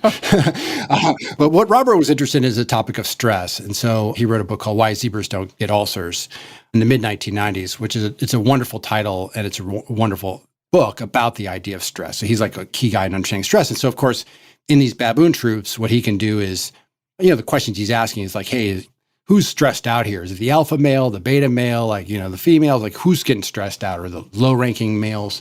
And of course, you can shoot a dart into the flank of a baboon and draw blood and measure cortisol. So they can understand exactly what's going on, at least this rough proxy for stress. This is all a big wind-up to sort of talk about how, something is important for investors, and in particular time horizon. So Sapolsky sort of asked this question, like, what stresses out an animal, right? You're a zebra hanging out in the savannah, right, pursuant to his title. What stresses you out? And the answer is a lion decides you're the target for lunch. Bad news, right? Your stress response is going to kick in. You're going to pump blood. You're going to pump adrenaline, and you're going to run really fast. What's also important is you're turning off all your long-term oriented systems, right? You're turning off growth, immune, digestion, reproductive systems. These are caloric luxuries for another moment. If you elude the lion, you go back to your group and you reverse all those processes. You go back to homeostasis, right? Now the question is, what stresses a human being? And we have episodic physical stressors, and you've put yourself through more than your share of physical stressors in your different antics. Mm-hmm. But for the most part, our stressors are psychological. It's the big deadline at work. It's a relationship concern. It's something about money or whatever it is. And the point that he makes is those psychological stressors trigger the same physiological response. And your brain is not always so good at distinguishing between a physical threat and a psychological threat. And if you're constantly psychologically threat, your body turns the stress system on, or stress response on, and never turns it off. So if I said, what are the symptoms of stressed people, you come up with a very familiar list of they're sick all the time, they have problems with their gut, they have reproductive problems, in extreme cases they don't grow properly, and so forth. So here's the punchline. This is why I think this is so interesting. When you turn on your stress response, you tend to shorten your time horizon. So you're the zebra running away from the lion. You're not thinking about what am I going to be doing in 2 weeks, right? You're thinking like, how am I going to survive 20 seconds? Likewise, if you're a human in your stress, you pull in your time horizon. And that's a really interesting issue for an investor, because it can be the case that as markets, for example, are tumbling, and one could argue that your opportunity set is becoming more attractive because you're getting the same asset at a lower price. Everything inside you're going to say, man, I need to survive now. I don't need to worry about what's going to happen in 2 or 3 years. And I actually lived through this. I mean, one of the big drawdowns of 08 and 09 in the financial crisis, we had some of our investors were recommending stocks to the portfolio manager, and the portfolio manager would say like, hey, this seems like a great idea over 3 years, but if I put this in my portfolio and it goes down the next 3 months, I'm going to be out of job, right? Totally. I'm going to be gone. So this is another aspect of it, is this equanimity, right? This ability to sort of keep your eyes on the horizon, even when you're feeling the short-term stress, because we all do. And that leads, obviously, what should you be doing to do all the natural de-stressors and so forth? And there's obviously a list of things we could talk about there. But to me, those are some of those qualities. And I guess the other thing I just say overall, I already mentioned it, Tim, but I'll just emphasize it again, is that almost all the great investors I know are just incredibly intellectually curious. And they want to understand how things work. They're willing to listen and read and learn. None of them think they figured it out, right? None of them think that the game has been mastered. They're constantly trying to improve their ability, their craft, and so forth. And that's why they're so much fun to be around, right, for the most part, because they're typically very interesting people, because they read a lot and think about how various ideas that are swirling around there might apply to what's going on in the world today. I'd love to chat a bit about some of the content of your book, Think Twice, which For people who haven't read it, I recommend, and also has a great cover quote from Billy Beane, the general manager of the Oakland A's, or then general manager, who was profiled and highlighted in Moneyball. So one hell of a quote. So congratulations for the cover quote as well. My question relates to a component of the basic book description. So I'll just read this. In Think Twice, Michael Mauboussin shows you how to recognize and avoid common mental missteps, including 1, misunderstanding cause and effect linkages, 2, aggregating micro-level behavior to predict macro-level behavior, 3, this is the one I want to talk about, not considering enough alternate possibilities in making a decision, and 4, relying too much on experts. Not considering enough alternative possibilities in making a decision. Could you perhaps give some examples or just recommendations for how people can expand the number of alternative possibilities they can generate or consider in making decisions? By the way, think twice. Just the premise of that is that when you're faced with certain types of situations, those that you described, your mind naturally wants to think about it one way when there's a better way to think about it. It's often a better way to think about it. So this is an encouraging to say from time to time, slow down, think twice, right? So that's where that idea came from. And you put your finger on something so important, right? Which is, again, thinking about a wide range of alternate possibilities and wider than people typically think. Okay, so what are the techniques to allow people to do that? I'll mention maybe 3 of them, and I'll try to do this fairly quickly. The first is what we've already talked about, which is base rates. Right. So let's just pick something specific. You're trying to figure out the growth rate of a company or something mundane like that. You might say, well, if the world is consensus is going to grow 5%, and if they kill it, they're going to grow 8%. If they do really badly, they'll grow 2%, right? So you have this sort of fairly narrow band. Then you might say to yourself, well, okay, let me look at other companies that were sort of in the same situation, same size, roughly the same industries, and look what their actual growth rates were and see if that's different. And quite commonly, they're going to have much bigger range of outcomes. And that's going to open up your mind to say, okay, perhaps I should be thinking about something more expansive than what I'm doing now. The second idea is a concept called a pre-mortem. Have you talked about this on the show before? I think I discussed pre-mortems. Well, pre-mortems and their opposite. I think I discussed this with Roelof Botha of Sequoia. And there are a few other folks, but I think this is worth revisiting. Yeah, and I'll be quick about it. So we all know about postmortems, right? So postmortem, the patient has died, and we sit around and we say, given the information we had at the time, could we or should we have done something differently to lead to a better outcome, right? So we learn from our mistakes, if there are mistakes that were made, and we're all familiar with forecasting. So we're staying in the present, peering out to the future. A premortem, as the name sort of implies, is actually a third exercise. And by the way, it's developed by a psychologist named Gary Klein. So if you want to know more about premortems, look up Gary Klein. He wrote an HBR article, Harvard Business Review article about this specifically that'll allow you to track this down. So a premortem is that you're standing into the future. You pretend like you made the decision. Now you're in the future, say a year from now, and this decision's turned out horribly. It's embarrassing. Then each person individually, and again, going back to our concept of diversity, each of us individually writes down why this decision turned out so poorly. So essentially, we're documenting the ways things can go bad. And so what happens often in organizations is we all coalesce around making a decision, making a particular investment, whatever it is, and we're kind of optimistic and we're sort of positive about it.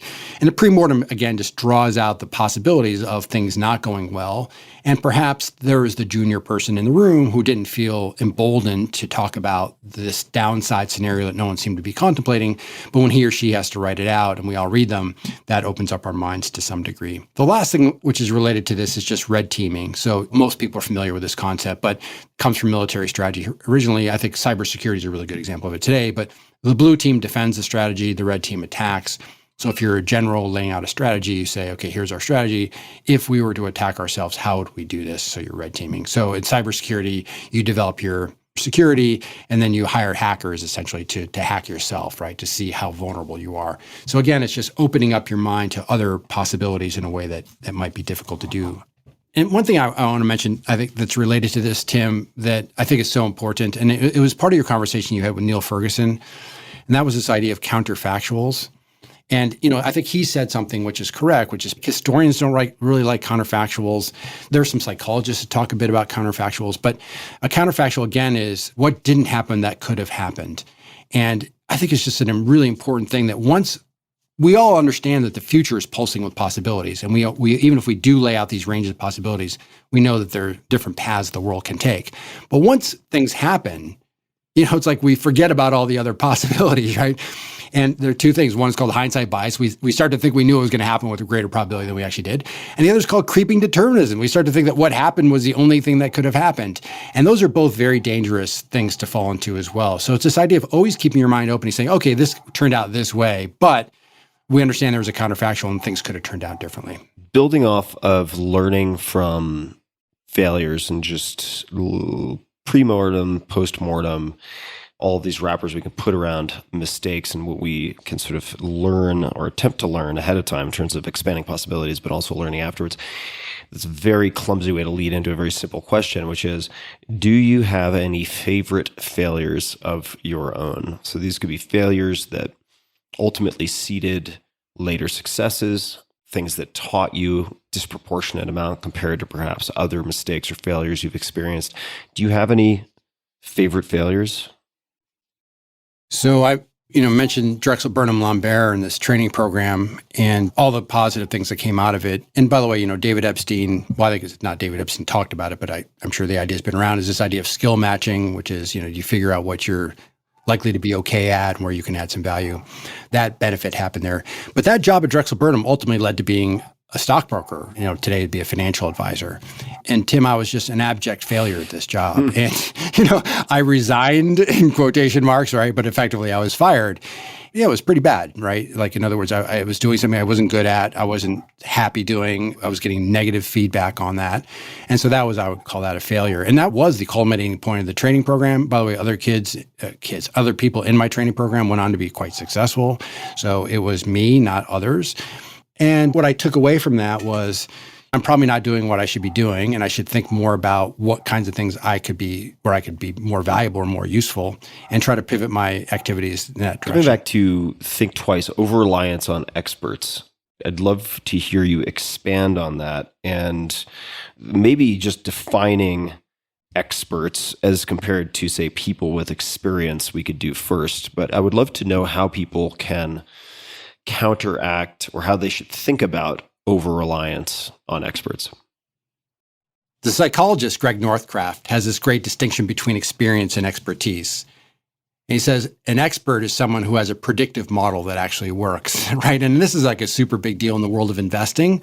So there are a lot of people who have been around for a long time. They sort of gotten through maybe a couple of good breaks along the way, and they're experienced, but they don't necessarily have predictive models that work. Whereas a true expert has a predictive model that works. I'm increasingly skeptical about experts, and I think the pressure on experts is coming from two different directions. The first is algorithms. And, this goes back to some famous work by Paul Meehl from the 1950s on clinical psychologists, but just demonstrating that it's almost always the case that algorithms, so basically rules that we write down, outperform many experts in many different fields. By the way, it's actually even more interesting than that, because sometimes you can go to somebody and say, tell me how you do this. Tell me how you think about what you're doing. And you can actually write out a bunch of rules, and they're telling you the rules, right? And then if you actually compare the person with the model that the person created, the model does better than the person themselves, right? So it's not, the slippage is not the way they're thinking about the world. The slippages are not executing, right? And this is a lot of the work on the checklists and so on and so forth. But anyway, so that's the first thing, is there can be algorithms. And I think what we're seeing in our world is more and more of these, now they're downsized algorithms, but more and more of these algorithms. And then the other one, Tim, is what we've already talked about, which is in the complex domains. I think in many instances, there's a lot of evidence that crowds, the wisdom of crowds, is better than experts, in quotes. And this goes back to, we talked about Phil Tetlock and the work on super forecasting a few moments ago. Phil Tetlock's, the first book I read of his was in the I think 2006 or 2007, called Expert Political Judgment.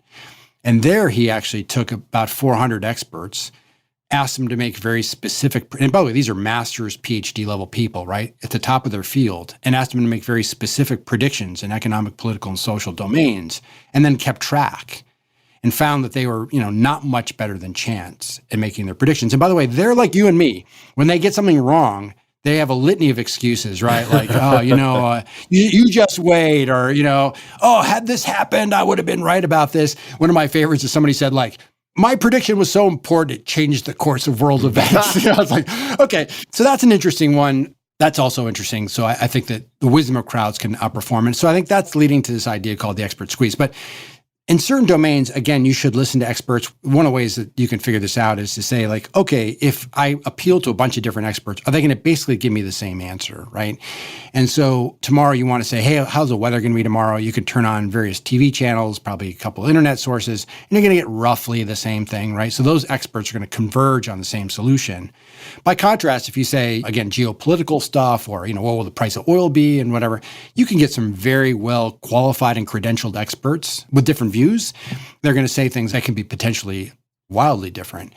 And so, one example, for instance, where this is a really big deal today is stuff like climate change. So even if you and I agree on the inputs and we're both experts, we may both build models that are on some level credible, but they may generate very different outcomes. And so what do you do with that? So that's an area where we're our experts. Where do you have to put the question marks? I suppose a lot of folks rely on experts in many, many different domains. And let's just say if they're trying to look at some way of analytically chewing on all the data from experts to make a decision, or from one or two select experts. On the opposite end of the spectrum, there's this term that gets used by many people, I think, very haphazardly, which is intuition. However, one of the questions that I suppose broad questions I had that I wanted to explore with you was how you think about intuition, ? End of question. And broadly, here's one from Josh, which is, how can an awareness of cognitive biases be internalized into intuition? And then he added to that, and somatically accessed. But we can potentially hit pause on that. You and I both know, Josh. But how do you think about intuition? Yeah. It's an absolutely fascinating topic. And here again, by the way, I'll mention Gary Klein, the pre-mortem guy, has been pretty strong advocate for something called naturalistic decision-making, which relies a lot on intuition. Danny Kahneman, who won the Nobel Prize in economics as a psychologist, has been one who's pointed out the heuristics and biases and things like prospect theory and so forth. So they were sort of on opposite ends of this. And interestingly, they did an adversarial collaboration. In 2009, they published a paper called A Failure to Disagree.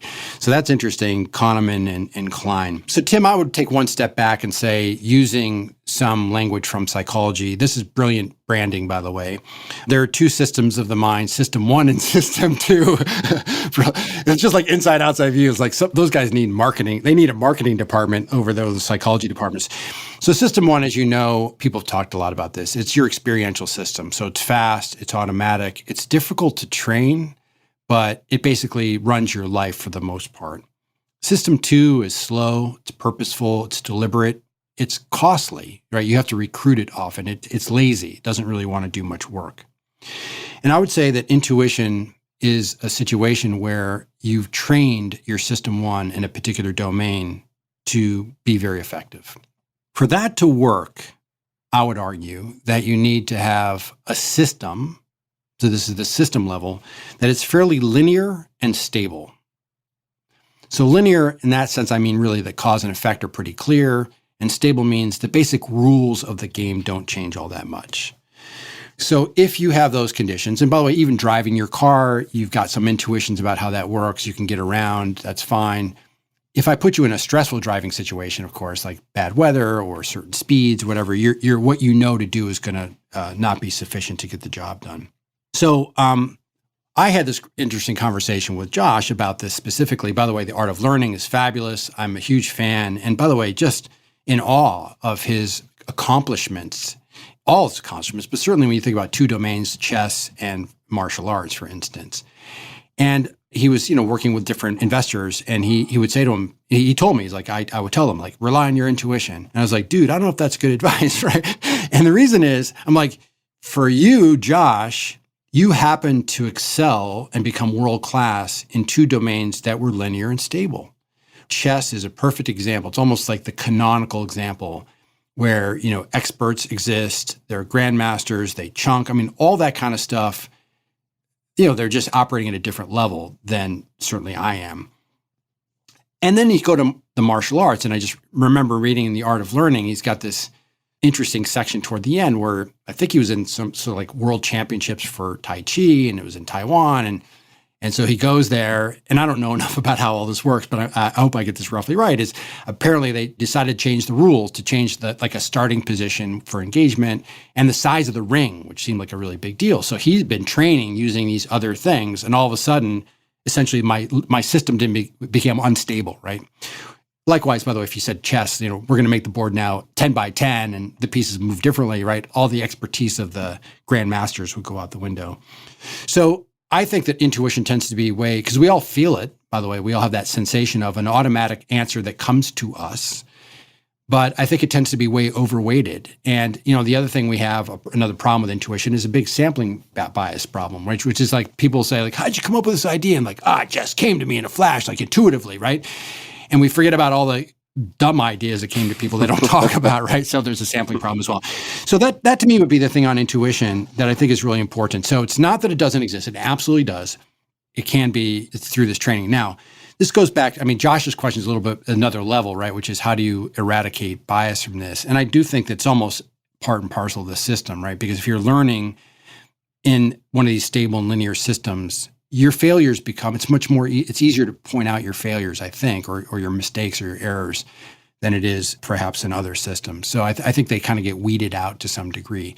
We also have these also, I mentioned before, like overconfidence and confirmation bias. We have biases and all sorts of other things, but those tend to be more relevant for more open domains per se. And by the way, I should ask you, Tim, so would you say, like, when you think about your experience as a wrestler, let's focus on like wrestling perhaps, or even dancing, but wrestling, do you feel like you trained yourself in such a way that not to say it was perfectly automatic, you may have had a little dialogue in your head, but you sort of knew what you were doing and how to do it fast and hard and accurately and all that? Would you say that? I would say that probably even more so in judo, but I certainly think I went from, say, unconscious incompetence to conscious incompetence to conscious competence to unconscious or kind of automatic competence, which is part and parcel of competing in probably, I would have to imagine, most sports, not all, but speed is a deciding factor.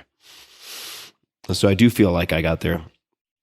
Yeah, no, I think that's a good example where, and again, like, I don't know exactly how the rules are in judo, but again, if I change the rules somehow, or even in all, any sports you watch, popular sports like, basketball or ice hockey or football, whatever it is, if you change the rules, it does change, it takes people time to adapt and in quotes, retrain in order to internalize. And like you said, you go from that awkward phase of like, I'm thinking about what I'm doing to sort of being automatic. And it should provide maybe a little bit more context to you for why I'm asking about intuition. Certainly, I'm asking because I wanted to build off of what Josh had put forth. And I know he thinks very deeply about different systems of thinking and is truly a spectacular competitor and is almost just beyond comparison for me in his ability to systematically deconstruct and become world-class in different domains. I mean, he's doing it with foil boarding right now, and to watch his progress over the last few years has just been astonishing, quite frankly. I've also started to ask other podcast guests and friends in different domains about intuition, not because I'm looking to justify it in any kind of new age way or overweight it, but I'm curious how, perhaps put a different way, they utilize different systems of thinking in their own lives. And so had, for instance, John Vervaeke, who's a professor of a few different things, cognitive science among them, at the University of Toronto, and he talked about intuition as implicit learning, so pattern recognition, and how that can be well-shaped or poorly shaped. I'm using my words and not his.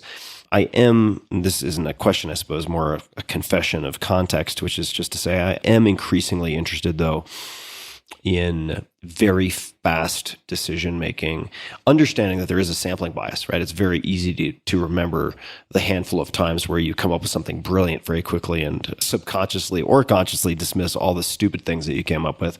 But nonetheless, an area of interest, I guess partially because I've just focused so much on the analytical side and the more laborious forms of arriving at answers, that's something I'm deeply interested in. But I do think, I mean, even your point on implicit, I don't know what your exact phrase was, but implicit, it certainly would fit what I would believe about this, which is, again, often experts, if you ask them how they're conceptualizing things, I'm not sure they're completely aware of how they're doing it, right? Even things like chunking, chunking was something that was observed by psychologists looking at chess players. I don't know, the players themselves were saying, this is how I'm doing it. So it's super interesting. Yeah, no, I think it's super interesting how the mind works. And experts, they definitely work in a different way than the rest of us. But I'll just say, like in the world of investing, investors often talk about this idea of pattern recognition. And again, pattern recognition, if your system has certain characteristics, I think works great. The question again is in investing is, how do I parse what I think would lend itself to where pattern recognition will be effective versus where it's unlikely to be effective? And that's the interesting question. That's the line I'm interested in understanding. I'm similarly interested. Well, let me bring up maybe just one or two final questions, and we can certainly go anywhere else that you might like to go. But this one is less conceptual, more personal. So this is something that came to mind for me, but also came up with some of your students in your tribute video. And that is time management. So you have jobs, you write books, you read a lot of books, you have 5 kids. The list goes on, and I would love to hear any advice or tenets or rules you have for time management. Maybe that's the wrong term to use. Life management, perhaps. You mentioned one of them before we started recording, which was being religious about sleep. I don't know if that's one of the pillars, but how on earth do you juggle all of these things and still seem to have a reservoir of energy left over? It's pretty staggering to me. Yeah, it's certainly not as impressive as it looks. But let me just say that I'll start with my life partner, my wife, and I really mean a partner. And I've always thought, this is at least my own view. I don't know if people have talked about this or this is how they feel, but it's almost like an amplifier. And if you have a really good relationship and someone that works well with you and you're compatible and you have, same sort of sets of goals, it just amplifies everything and makes everything better. And I've had that. So we've been married, 30 plus years. And that is the number one single factor, I would have to say, just being with a partner who's really supportive and understanding. And, even like for years when we go off on vacation, she would always allow me a couple hours to go off and read stuff and something like that. So just being thoughtful about that. So that is first and foremost, and dealing with a lot of stuff, including with the kids and so forth. The second thing is, I don't know, I've been doing this for a very long time, right? So it sounds like you're reading off all these things. It's over a very long period of time. I will just say that I enjoy a lot of this stuff. So I really enjoy learning things. I enjoy reading things. I enjoy trying to understand things at first principles. I enjoy trying to track ideas down to their genesis to understand where they came from and how they got to where they are today. I also enjoy writing. I'm not that good at it, but I need to keep working on that. By the way, was John McVie your professor at Princeton? He was, and I still, much like some of your students were saying that their friend took your course 15 years before and kept all the notes, I still have all of my notes from John McVie's seminar at Princeton. Well, I just read, I'm embarrassed to say I got to it late, but I read draft number 4 last year, and I was just like, it's so, on some level, it's like brilliant, and on another level, it's like so discouraging. It's like, this guy is like so off the charts, so good, right? Or you read another Princeton guy, Michael Lewis, or you read these guys, and you're like, oh my God, spectacular, right? But I think this idea of organizing your thoughts and trying to communicate them effectively, that's also very motivating. I will say this, and this is something I share with my students, and I try to embody this to the best of my ability. It's sort of the foundation, I use the lame term, but like a mental athlete. But like if I were trying to compete at a high level as an athlete, what kinds of things would I do? And I would practice, and I would make sure I was getting my rest. I would recover. I would make sure I'm eating properly and so forth. So like, what would that be for cognitive tasks? For me, and by the way, I really appreciate that you spent so much time with Matthew Walker and brought his ideas to the world, because I think his stuff is really, really powerful. And in particular, just to zoom in on this idea of the cognitive performance, well, let's say it negatively, the cognitive degradation, if you're not sleeping properly, is just staggering, right? So to me, the cornerstone is sleep, and I really do try to focus on that, pretty religious about the sleep thing. And I'm an 8-hour guy. That really does make a difference for me.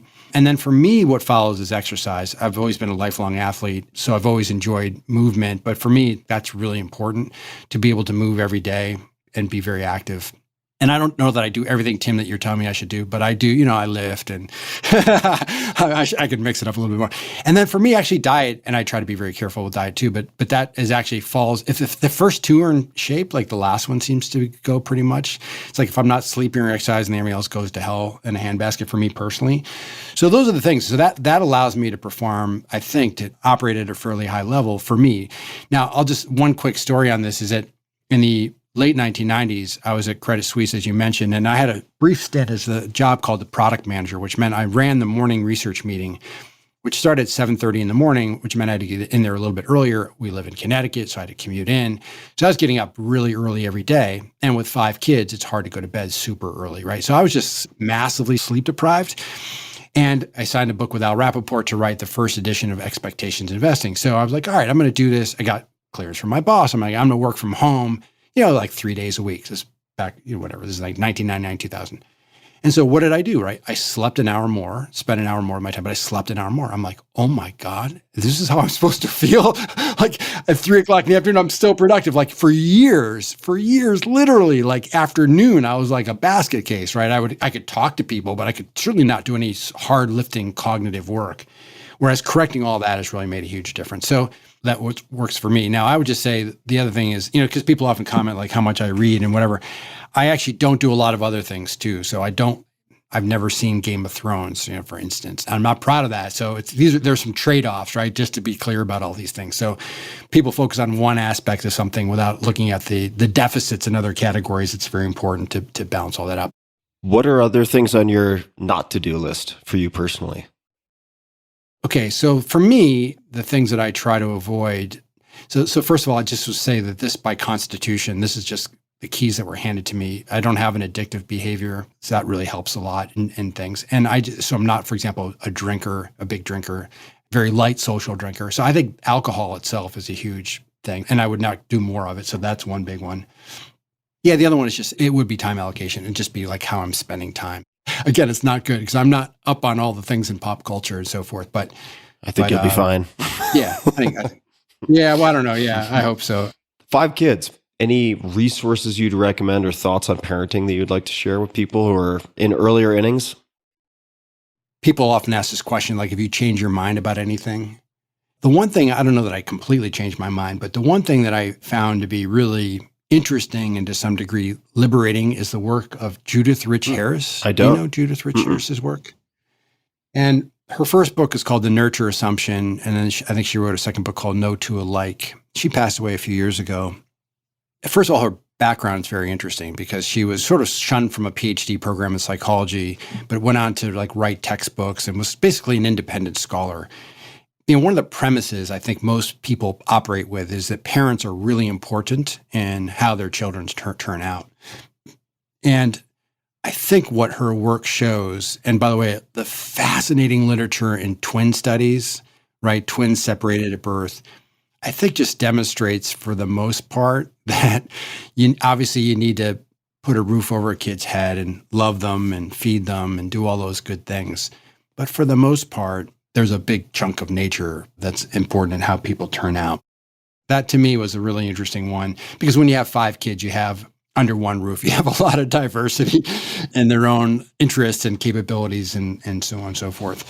And then the other one, this is probably totally pop, but I always liked this book called Parent Effectiveness Training, PET. And what I liked about it was the guy, I hope I'm getting this accurate, presenting this accurately, but the author argues you should think about, and this is not when they're babies, but when they're a little older, you should argue when are the problems your problems and when are the problems the kids' problems?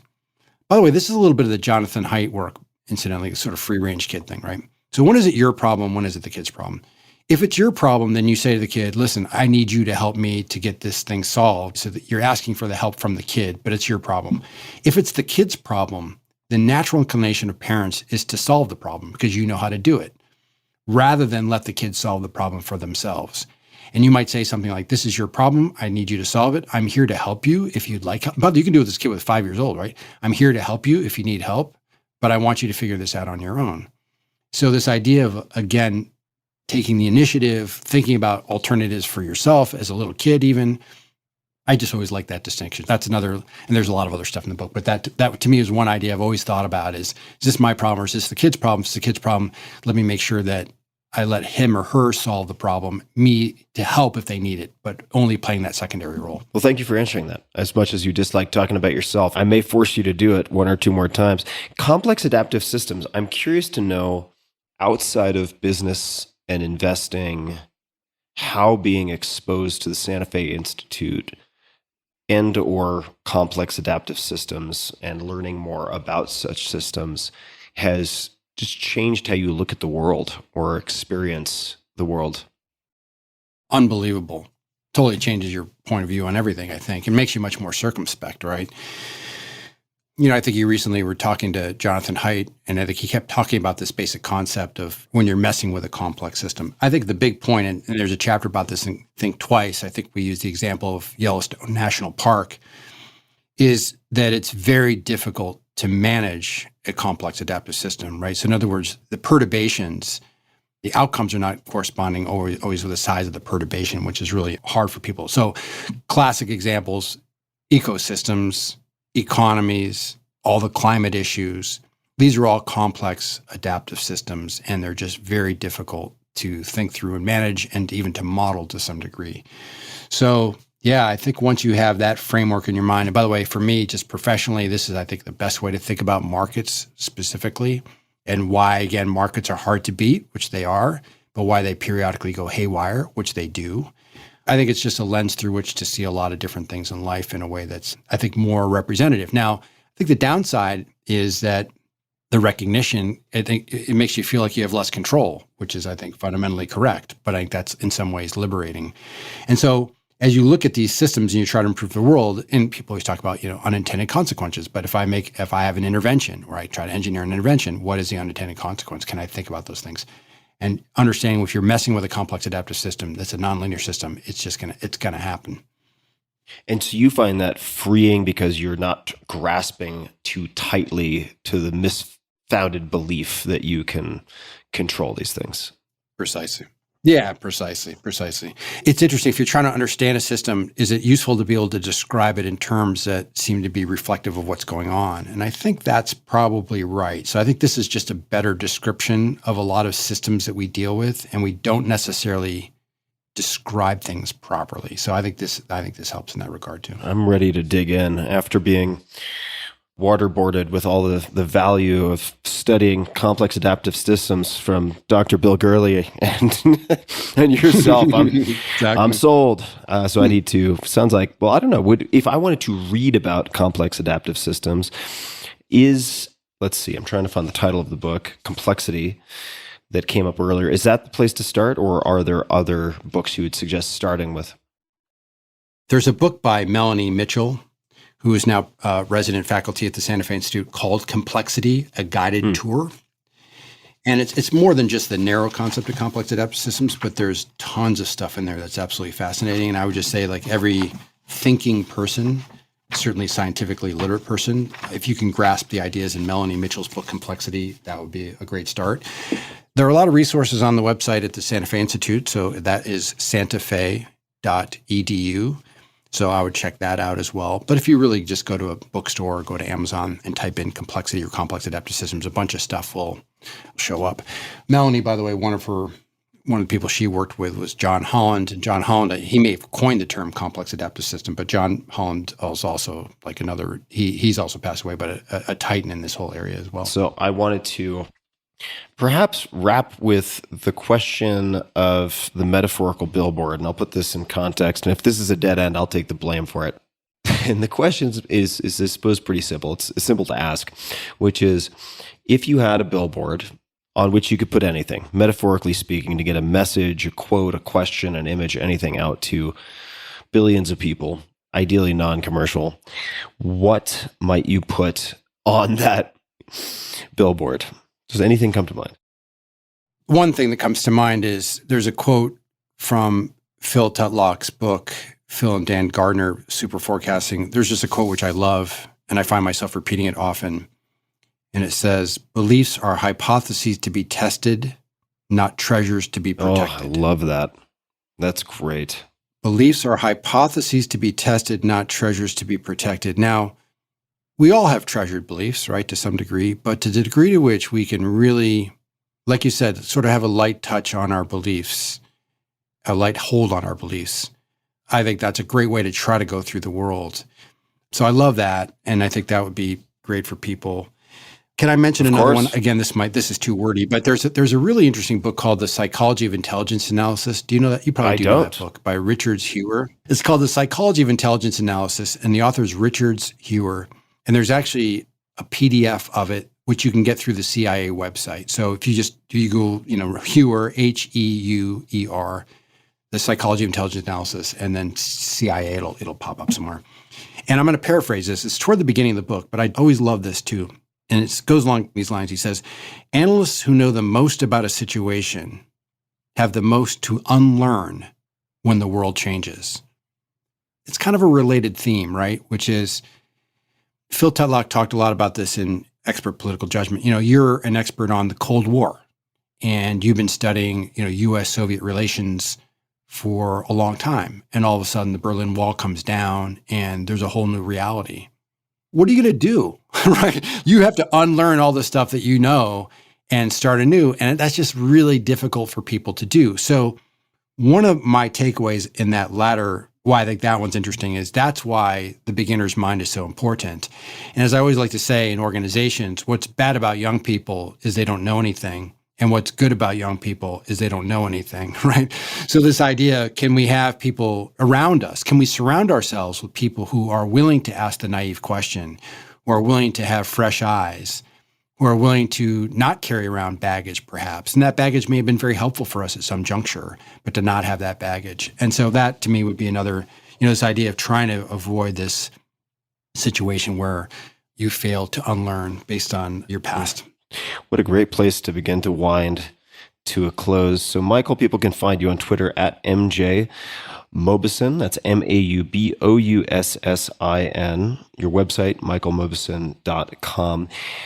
Where should people start with respect to your books? If they are a layperson not focused on investing but would like to become better thinkers, where would you suggest they start? And then for professional investors who are new to your work or people who would like to become better investors, where should they start? For decision-making, so the more fun ones would be Think Twice and The Success Equation, which is about specifically the topic of luck and skill. So there is investing stuff in there, but there's a lot of sports stuff and business stuff. Now, what's interesting, I'll tell you, these are all these little backstories. So I wrote Think Twice, and I had a chapter about luck. There's a chapter about luck and skill toward the end, but I had it as chapter 2. And my editor goes, I don't know, this seems like a little bit boring. No one's going to really care about this. You could keep it, but put it at the end. Nobody reads the whole book. Okay, so I put it at the end. And then I sent out the book, and a bunch of friends contacted me, people I like. And of course, they're going to say nice things. But there's a bunch of people said to me, that was fine. It was all good. But boy, that luck and skill stuff, I wish you'd talk more about that. So I was like, oh man, I knew that was good, right? Because the Big Brown story, we did lead the book with the Big Brown story. And so that got me thinking more about what can we do with that luck and skill topic. Now, Nassim Taleb wrote a book called A Fool by Randomness in 2001. And I have to say, Michael Lewis's book, Moneyball, I was a lacrosse player. I played lacrosse in college. So I was never a big baseball guy, but I read that book. In the hands of Michael Lewis, that topic was absolutely fascinating and got me very excited about thinking more about sports analytics. So I delved into that community a little bit. And, there's a ton, because it's obviously there's a lot of data and more constrained systems. There's a lot those guys can talk about with luck and skill. So that ended up being The Success Equation, which is a book about luck and skill. So if you're broader decision-making, Think Twice. If you're interested in luck and skill, particularly as a topic, The Success Equation. I mentioned already More Than You Know, which are the greatest hits of the Conciliant Observer. That one is going to be, it's a little bit all over. It was the most commercially successful of my books, but it's a little bit like all over the place. So if you like just picking up a book and reading a random chapter without a lot of structure, because I end up putting it just in sections, but that's the book to read. So these are 1,500 word chapters that you're not going to get bogged down by anything. Could you repeat the title one more time? Yeah, More Than You Know. Got it. Yep. Yep. And then the final one is Expectations Investing. There are two versions of it. By the way, think about this, Tim. This is amazing. We signed the contract for this book in 1999, right? The stock market's roaring. The economy's doing great. The book came out September 10th, 2001. So the day before a national tragedy, which happened to be in the middle of a 3-year bear market in the stock market. So it's like timing is horrible. Anyway, so Expectations Investing. And so we did another version of it 20 years later, and that came out in the fall of 2021. So Expectations Revised. And so if you're a serious investor, and by the way, there's a website that goes with that called expectationsinvesting.com, which also includes a bunch of downloadable Excel tutorials. It brings those ideas to life. And I'll just mention, I already mentioned Al Rappaport and Creating Shareholder Value. He's an extraordinary guy. He's now in his 90s. I talk to him very frequently. He's fabulous. His mind is going, he's working on multiple projects. His mind is going great. It's been throughout my career, knowing him for 30 plus years, a complete delight working with him, but it's not stopped. It's been so much fun. So I'll just say that was for the serious. Yeah, I mean, what a gift to be, and what a turn of fate to be introduced to his work and have it impact you so deeply when you're just getting started, and then to get to the point where you're collaborating. That's just incredible. It's just wonderful.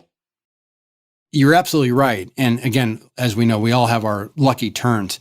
I met him first in May 1991. And I got to remember it. Somebody called me up and they're like, Professor Rappaport's going to be in New York.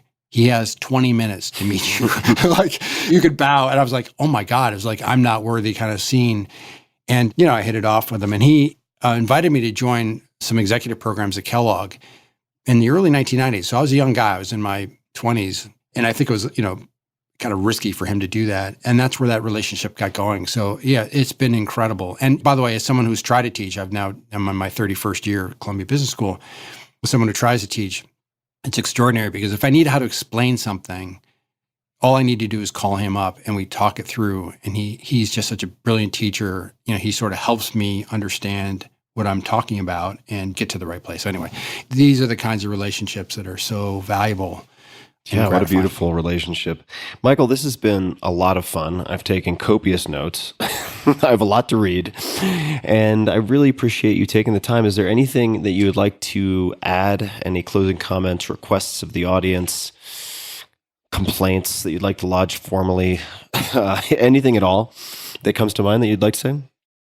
I think we covered a lot of terrain, Tim, and I really appreciate it. First of all, I want to say how much of a fan of yours that I am and how much I've learned from your podcast over the years. And there's so many things I admire about what you do, in particular, that I sometimes feel I am trying to contribute in a way to help people think better and work better, especially in the domain of investing. But I really appreciate that you're actually a guy doing stuff all the time. So I'll just say that as a point of admiration. And I leave this as sort of the final thing I say to my students, but this idea that recognizing that if you're in a domain that's largely cognitive, what would you do to try to improve your performance? We talked about sleep and exercise and diet, but I just think that these are things people should take really seriously to be really good performers. So that's what I probably would leave with, is just to make sure that people, to the best of their ability, we all, you have kids running around, things happen in life. I totally get it. But your ability to do those kinds of things, that's awesome. Absolutely. Well, thank you, Michael, for saying that and for being so game to cover so much terrain. And to everybody listening, we'll have links to everything we discussed in the show notes as usual at tim.blog/podcast. And if you can't spell Mauboussin, then just type in Michael, and chances are you'll find Michael right away. And until next time, thanks for tuning in. Be just a bit kinder than necessary to other people and to yourself. And remember, if you are doing a lot of work cognitively, you're a cognitive athlete, and your brain is not separate from the rest of your body. So you need to mind your P's and Q's when it comes to the basics, the fundamentals, and that includes sleep. So thank you for listening, everyone, and thank you, Michael.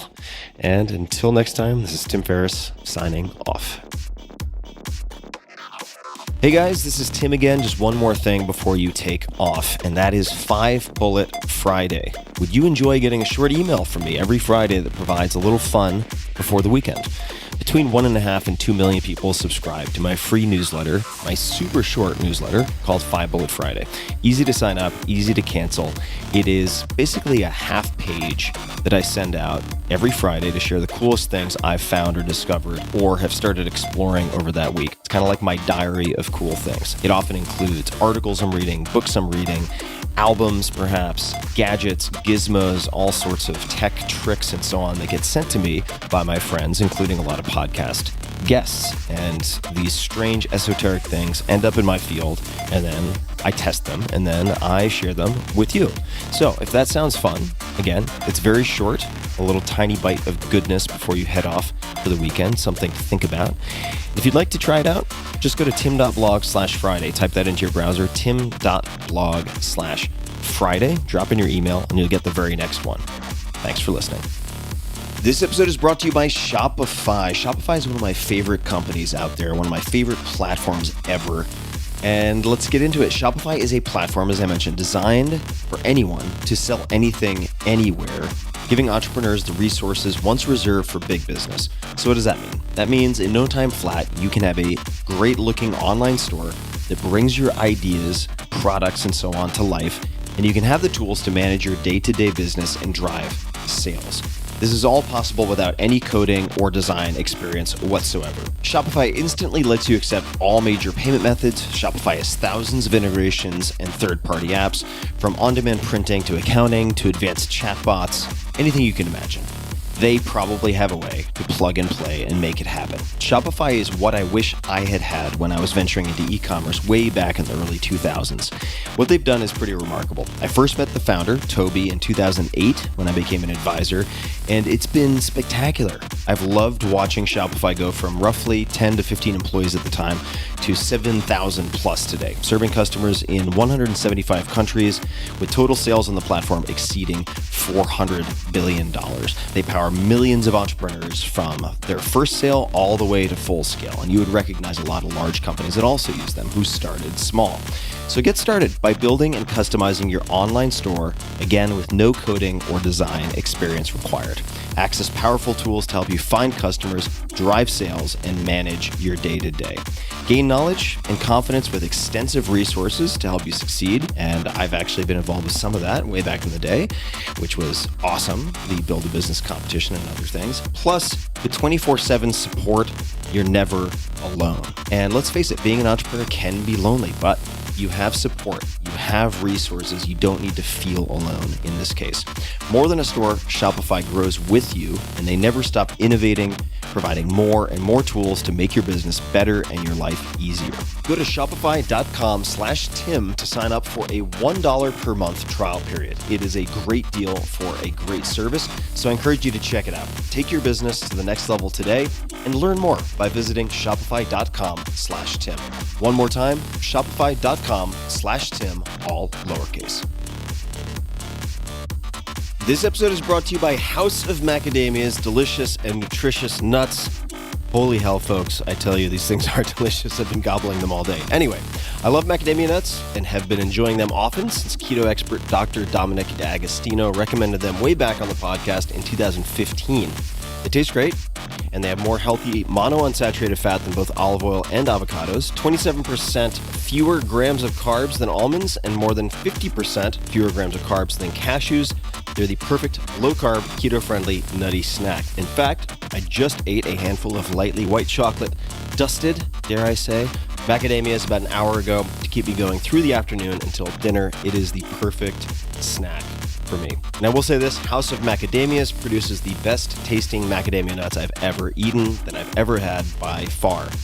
That's due, in part, to their location in the Mpumalanga province of South Africa, which provides the ideal temperature, altitude, soil composition, rainwater, and pristine mountain water for growing, you guessed it, macadamias. House of Macadamias have partnered with the largest macadamia producer in the world, comprising 94 independent farmers in South Africa, which gets them first pick of the highest quality macadamia nuts in the region to make their one-of-a-kind snacks, like their vegan, paleo, and keto-friendly chocolate-dipped macadamias. They really took their time to get all of this right, and they've done more than 2 years of flavor testing, and you can taste that in each packet you consume. And I've had 2 of those today. Listeners of The Tim Ferriss Show can use code TIM20, that's TIM20, to get 20% off of all orders, plus for a limited time, a free premium extra virgin cold pressed, all the things, macadamia oil with any order, valued at $20. I love macadamia oil. It has a very high smoke point. You can use it for all sorts of things. It is perfect for cooking, salad dressings, and much more. So that's code TIM20 for 20% off, plus a free extra virgin cold-pressed macadamia oil with every order. Visit houseofmacadamias.com/Tim to discover some of the most delicious and nutritious nuts on the planet. One more time, that's houseofmacadamias.com/Tim.